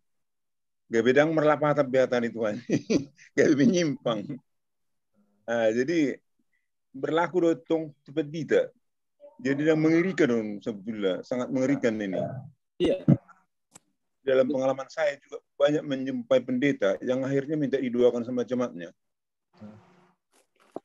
Jadi sangat mengerikan. Ada ketidakkonsistenan dari pendeta, dari gembala. Mula-mula baru-baru pendeta yang mana memang pohoro panggilan ini kan. Alai semakin dia berjalan terus semakin imun, bahkan naknya sedokan ni amang sewabing nakingan gabi berdua tuan mamon dohot hatan Tuhan ini. Dan sering dan ada beberapa tonggosian gereja gabi peon mula-mula memang berhasil dia membangun satu gereja. Udah guarakan menang di gereja dia dan berhasil sampai memperjuangkan ibadah-ibadah. Tidak tunasing menang dipengaruhi lingkungan, menang dia mohon akhirnya mamon tujuannya. Alai dengan cara yang terselubung, alai akhirnya nyata dan terida dengan nonsian hasilnya. Alana gabe terpecah do jemaat gabe dua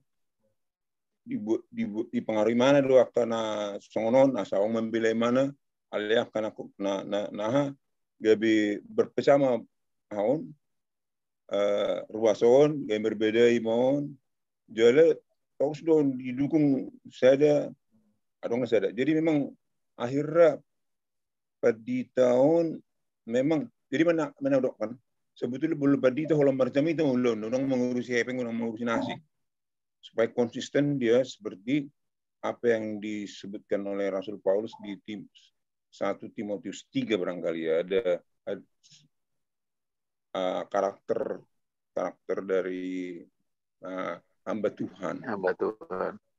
Karakter hamba Tuhan itu ada di situ disebutkan.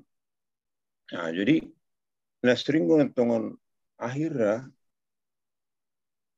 gagal hamba Tuhan itu. Bahkan siapa itu yang bisa menyembuhkan yang datang ke Ancol kemarin, ternyata dia bisa menyembuhkan itu orang India itu kan. Siapa itu? Ternyata dia pun gagal juga mendapat mahkota kehidupan itu. Ini yang konsistensi ini. Jadi memang sudah perjuangan kita bersama lah ini. Apakah dia hamba Tuhan, apakah dia jemaat biasa.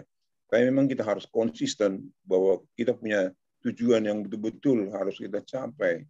Jangan kita patah di jalan, kita betul-betul mengenal tujuan kita betul-betul harus konsisten dengan apa yang difirmankan itu.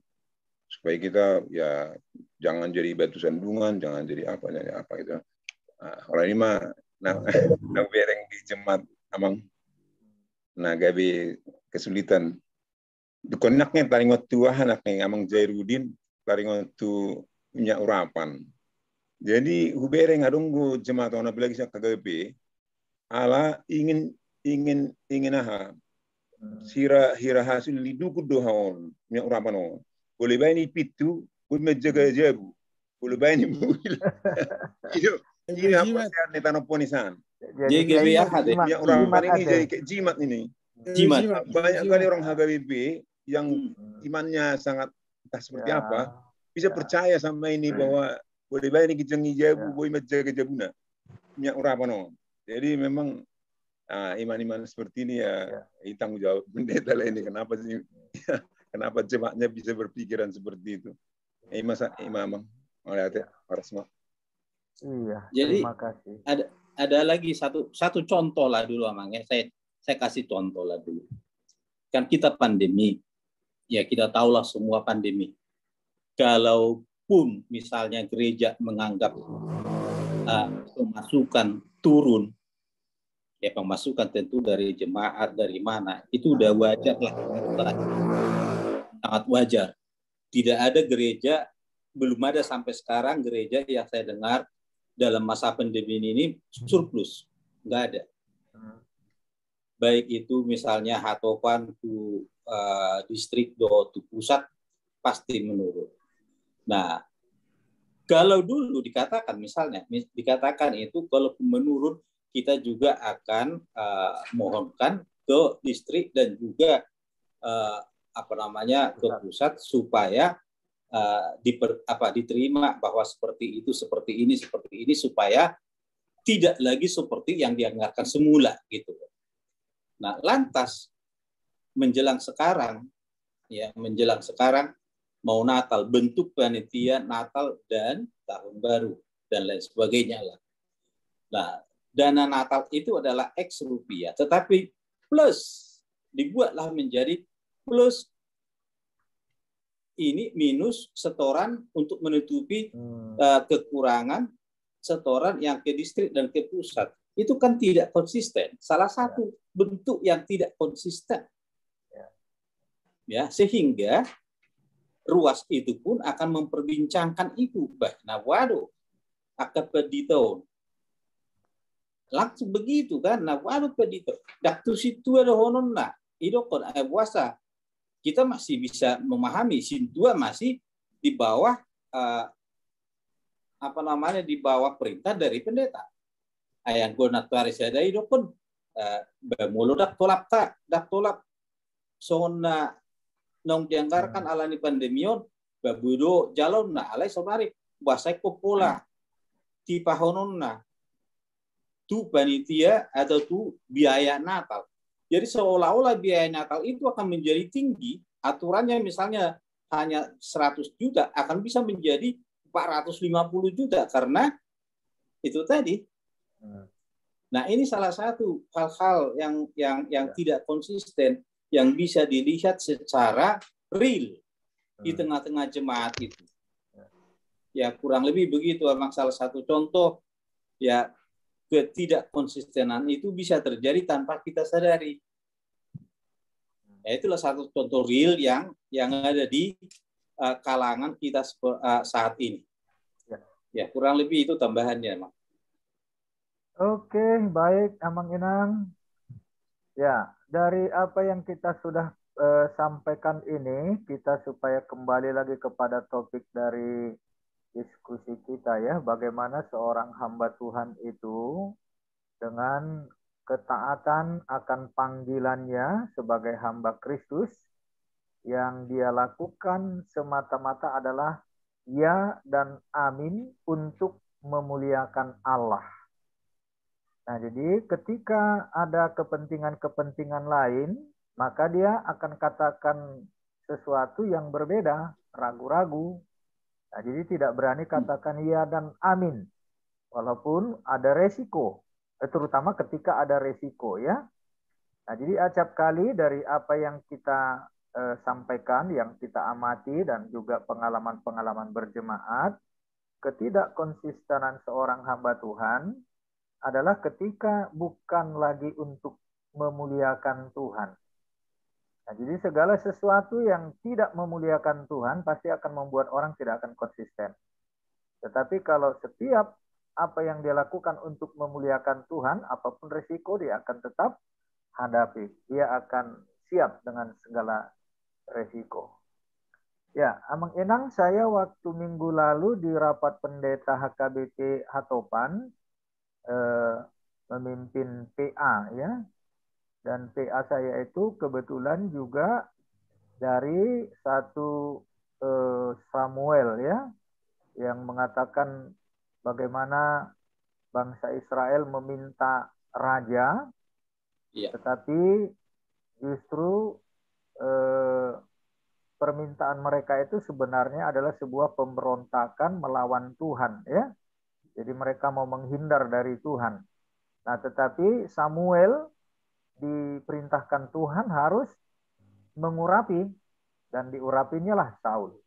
Tetapi sebenarnya di situ sudah terjadi apa yang dikatakan oleh Saul, sebenarnya kalian itu bukan mau meminta raja, tetapi untuk menghindar dari Tuhan.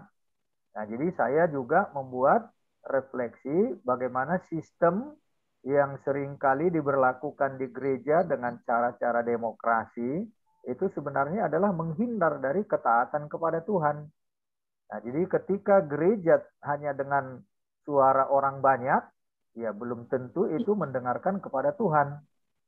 Nah, jadi saya menantang kepada para peserta rapat pendeta bahwa harus dikoreksi juga itu sistem pemilihan yang dengan demokrasi.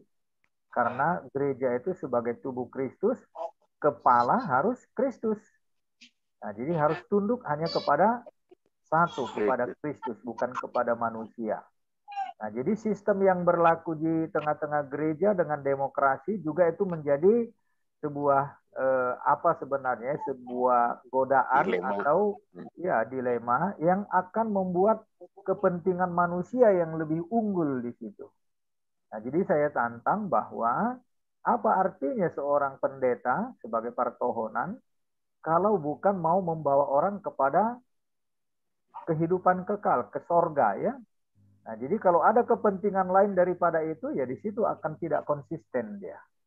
Nah, jadi seorang hamba Tuhan dan kita juga sebagai umat Tuhan, tujuan kita jangan ada yang lain kecuali sorga. Jadi warga. Ya, sorga tujuan kita. Bukan dunia ini, bukan kepentingan dunia. Nah, tetapi ketika numpang kepentingan-kepentingan yang lain, nah disitulah ketidakkonsistenan itu akan terjadi. Nah, jadi bagaimana supaya kita konsisten sebagai orang Kristen? Ya tujuan kita tetap satu, kepada Tuhan Yesus. Ketaatan kepada Tuhan Yesus dan tujuannya sorga. Itulah satu-satunya tujuan, bukan yang lain. Nah, tetapi ketika di tengah-tengah kehidupan banyak godaan, banyak juga konflik-konflik, ada kepentingan, ada lagi berbagai macam masalah. Nah, disitulah tantangan godaan itu untuk kita konsisten kepada satunya ketaatan kepada Tuhan Yesus, bukan kepada yang lain. Nah, jadi di tengah-tengah jemaat kita barangkali ada banyak masalah, kasus-kasus yang kita hadapi. Nah, jadi kalau kita tetap konsisten kepada tujuan satu-satunya, kepada sorga dan ketaatan kepada Tuhan Yesus, apapun resikonya memang harus kita hadapi. Itulah konsistensi seorang beriman. Tetapi ketika menumpang kepentingan yang lain, pasti tidak akan konsisten. Nah, karena itu iman kita mengajak kita untuk konsisten karena tujuan kita tidak ada yang lain kecuali kerajaan sorga. Kecuali mengikut Yesus. Jadi bukan mengikut manusia. Nah, jadi ketika diperlakukan ada kepentingan kelompok, ada orang-orang yang harus didukung atau minta dukungan, ini itu, ya berarti sudah mendukung manusia. Berarti sudah kepentingan-kepentingan yang lain. Bukan lagi kepentingan untuk ketaatan kepada Tuhan Yesus, memuliakan Tuhan, kepada kehidupan sorgawi ya. Nah, jadi dari topik ini sebenarnya memang kita diajak untuk merenungkan dan juga dari kehidupan kita berjemaat untuk ya siap juga untuk melihat atau mengamati, bahkan bila perlu mengoreksi, jangan sampai terjadi tujuan-tujuan yang bukan satu-satunya itu di tengah-tengah jemaat. Karena jemaat juga gampang terpengaruh karena ada masalah-masalah kepentingan tertentu ya. Dan banyak juga orang-orang yang sudah menjadi tokoh di jemaat atau mungkin karena dia pejabat atau mungkin karena hartanya dia bisa mengatur segala-galanya, dia pikir di di luar, di gereja juga dia mau buat begitu. Nah, jadi seorang pendeta dia harus berani menantang itu. Dan jangan takut untuk menolak pengaruh-pengaruh karena ada kekuasaan, karena ada sisuan bulu, atau karena uangnya, hartanya, begitu ya. Nah, jadi disinilah sebenarnya kita diajak oleh firman Tuhan ini untuk konsistensi kita semata-mata untuk kemuliaan Tuhan, untuk kerajaan Tuhan, untuk memuliakan Tuhan. Ya, kita juga harus siap untuk mengoreksi atau memberikan apalah ya, mungkin tidak teguran tetapi mengingatkan supaya jangan jadi batu sandungan di jemaat. Karena banyak sekali, sadar atau tidak, banyak sekali di belakang ngomongnya kan, ngoceh di belakang, atau mungkin diam-diam saja dia, tetapi sudah pergi ke jemaat yang lain, dia cari ke apa ya, ya jajan rohani begitu. Nah, itu juga nggak konsisten. Nah, jadi seorang jemaat mendiamkan keadaan-keadaan yang seperti itu, akhirnya dia jajan rohani, cari ke pendeta sana, ke gereja sana, itu juga dia sudah tidak konsisten. Karena itu lebih baik dia tinggalkan gereja itu, kalau memang dia sudah tidak bertahan di situ, tetapi konsisten di situ. Atau dia tetap di situ, tetapi konsisten, dia harus menyatakan kritik, mengoreksi. Supaya jangan jadi terus kebiasaan-kebiasaan yang tidak baik itu berkembang dan kita membiarkan hal-hal yang tidak konsisten itu mempengaruhi kepada orang banyak yang merusak iman seluruh jemaat. Nah, jadi untuk kita sebagai orang-orang yang sudah meyakini keselamatan di dalam Tuhan Yesus, ya justru kita jangan jadi membiarkan hal-hal seperti itu terjadi di tengah-tengah jemaat. Nah, karena persoalan keselamatan ini juga bukan hanya untuk kepentingan kita sendiri. Kalau hanya perlu untuk saya selamat sendiri, ya saya pergi ke tengah hutan saja. Kalau saya sudah yakin saya selamat, gitu ya. Tetapi orang Kristen tidak seperti itu. Tetapi justru di tengah-tengah realita orang-orang banyak, di tengah-tengah komunitas kita, berbagai macam perilaku, ya kita harus menunjukkan konsistensi kita. Kalau tidak, tinggalkan, lepaskan itu. Nah, jadi konsistensi kita juga diajak di tengah-tengah jemaat ketika ada seorang hamba Tuhan yang tidak konsisten karena akan mempengaruhi kepada seluruh jemaat, ya kita juga harus punya sikap untuk menyatakan kritik dengan cara-cara yang inilah. Tetapi jangan didiamkan. Karena ketika kita sebagai jemaat juga mendiamkan itu, ya hati nurani kita juga udah nggak nyaman dan kita pergi mencari hanya untuk kesenangan kita sendiri. Akhirnya firman Tuhan yang didengar di satu jemaat itu menjadi sesuatu yang batu sandungan, tetapi dia pergi ke jemaat yang lain, dan itu ketidakkonsistenan. Nah, jadi bagaimana kita sebagai jemaat juga konsisten atas panggilan kita dalam satu persekutuan. Ketika kita memang sudah terdaftar atau memang sudah menjadi bagian membership di tengah-tengah komunitas, ya kita jangan biarkan hal-hal seperti itu. Supaya jangan ada orang yang tersandung. Nah, jadi ketika saya buat itu juga PA saya itu ya, kalau ada satu orang tersandung atau terhalang datang kepada Tuhan Yesus, juga bitar tarabat halak surga lanihita, batu magon marjea mahita, aku bilang begitu, marjealah, celakalah kita.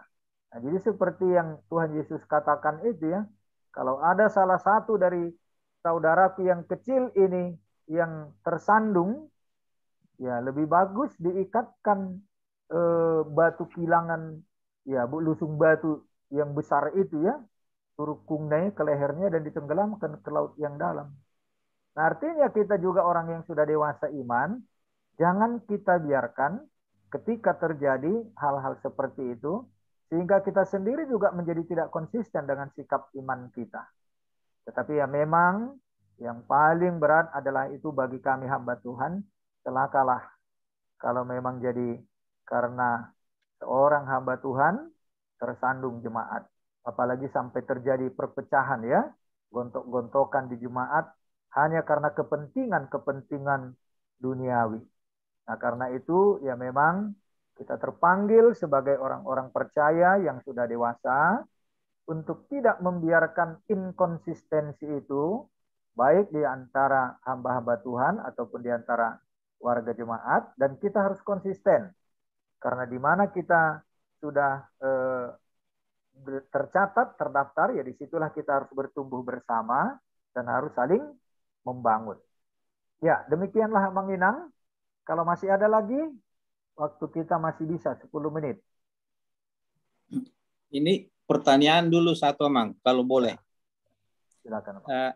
Maaf aja pertanyaannya ini sangat sulit saya. Jadi ini tingkat kesulitan yang udah tingkat dewa ini. Ya. Masalah Samuel tadi, si Saul kan. Ya. Nah, yang dipilih oleh Tuhan itu. Saya baca yang di 1 Samuel 15 terakhir itu ya. Di ayat 35 itu. Jadi saya bacakan gini. Jadi 1 Samuel 15 ayat 35. Nah, sampai hari matinya Samuel tidak melihat Saul lagi. Tetapi Samuel berduka cita karena Saul. Dan Tuhan menyesal karena ia menjadikan Saul raja atas Israel. Ini sangat sulit saya pahami. Apakah ada unsur di sini yang kita bicarakan malam ini? Ya.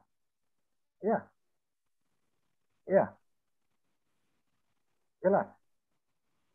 Nah, karena semula juga Tuhan sebenarnya sudah marah ketika bangsa Israel itu meminta raja. Tetapi dia suruh juga Saul untuk urapi. Artinya Allah sendiri memang jadi berwelas kasih lah gitu ya. Tetapi jadi menyesal Allah berbelas kasih.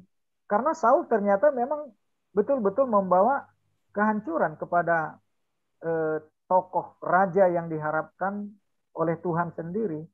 Nah, jadi artinya kan belas kasihan Tuhan itu membiarkan bangsa Israel meminta raja. Tetapi ketika itu sudah diberikan Tuhan, Allah sendiri menyesal. Nah, itulah yang dikatakan di sini.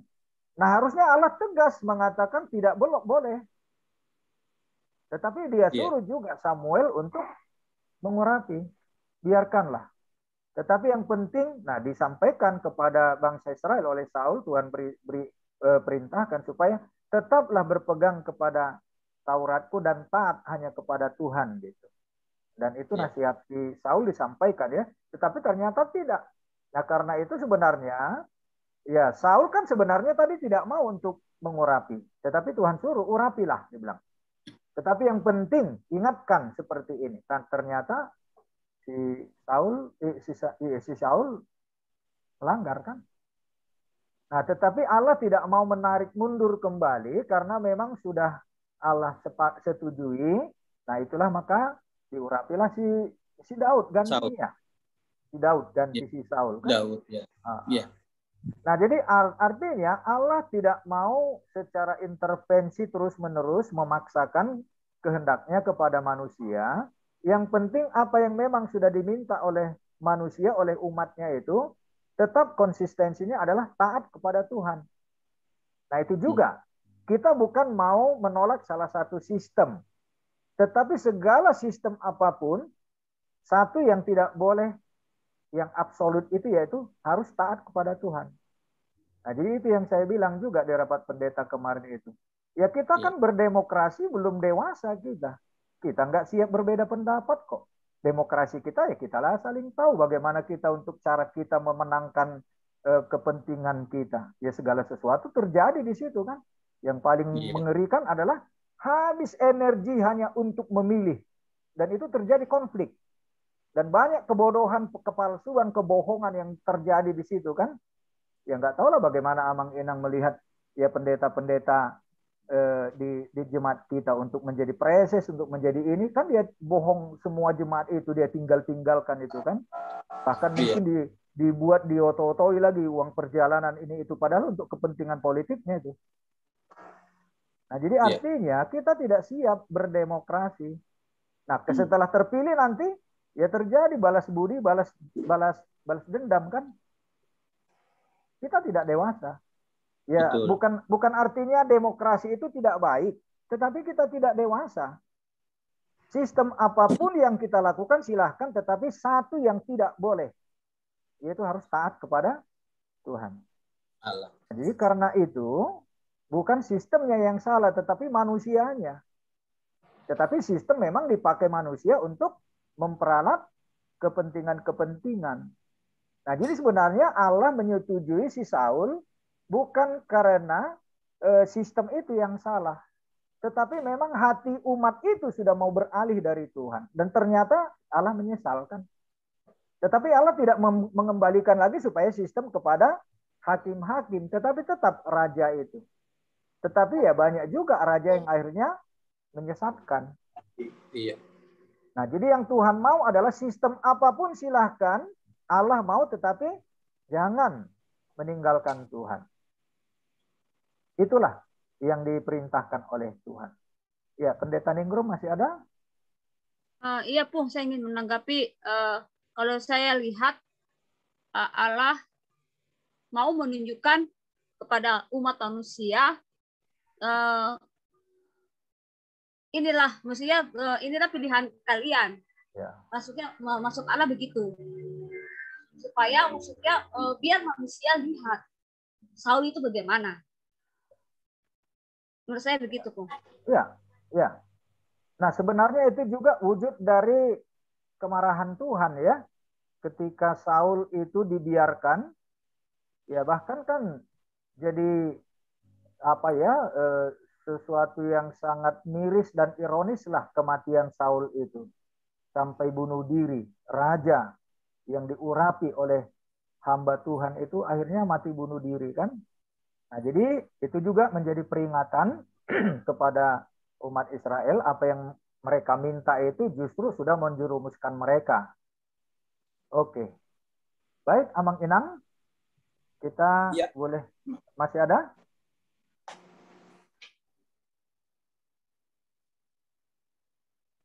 Masih ada yang mau disampaikan Amang Syagian? Enggak, makasih Mang, makasih. Oke.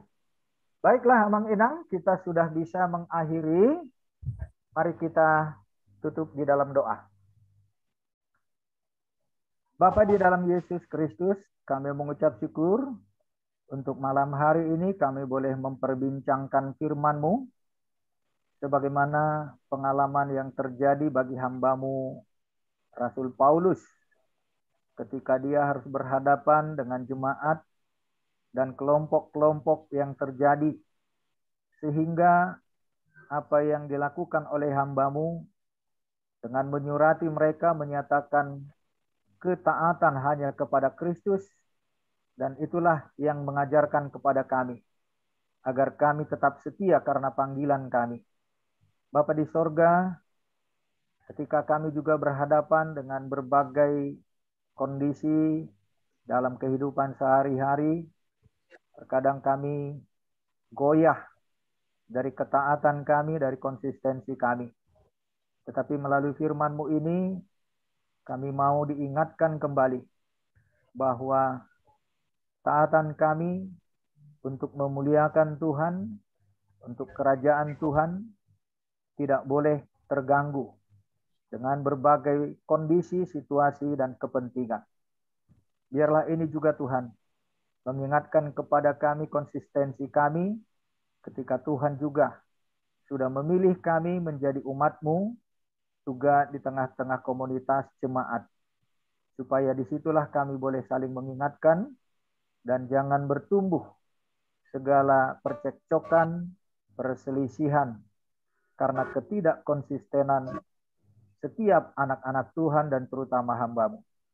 Terima kasih Bapa, melalui firman-Mu ini kami sungguh diingatkan agar kesetiaan kami kepada Tuhan tidak terganggu oleh karena berbagai keinginan, kepentingan, dan pengaruh yang berbagai macam ragam bisa terjadi dalam kehidupan ini.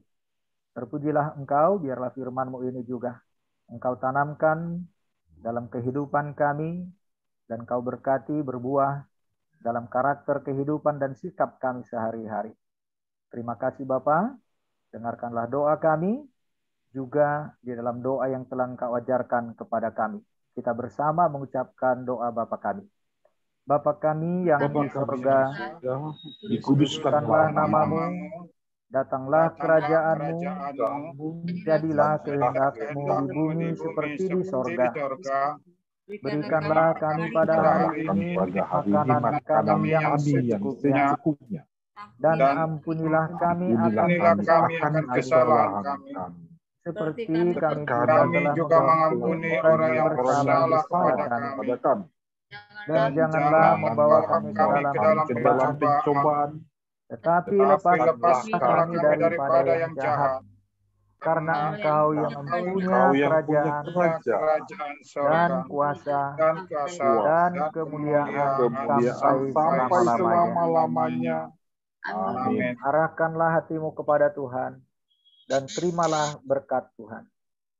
Tuhan memberkati engkau dan melindungi engkau. Tuhan menyinari engkau dengan wajah-Nya dan memberi engkau kasih karunia. Tuhan menghadapkan wajah-Nya kepadamu dan memberi engkau damai sejahtera. Amin. Kita nyanyikan. Amin.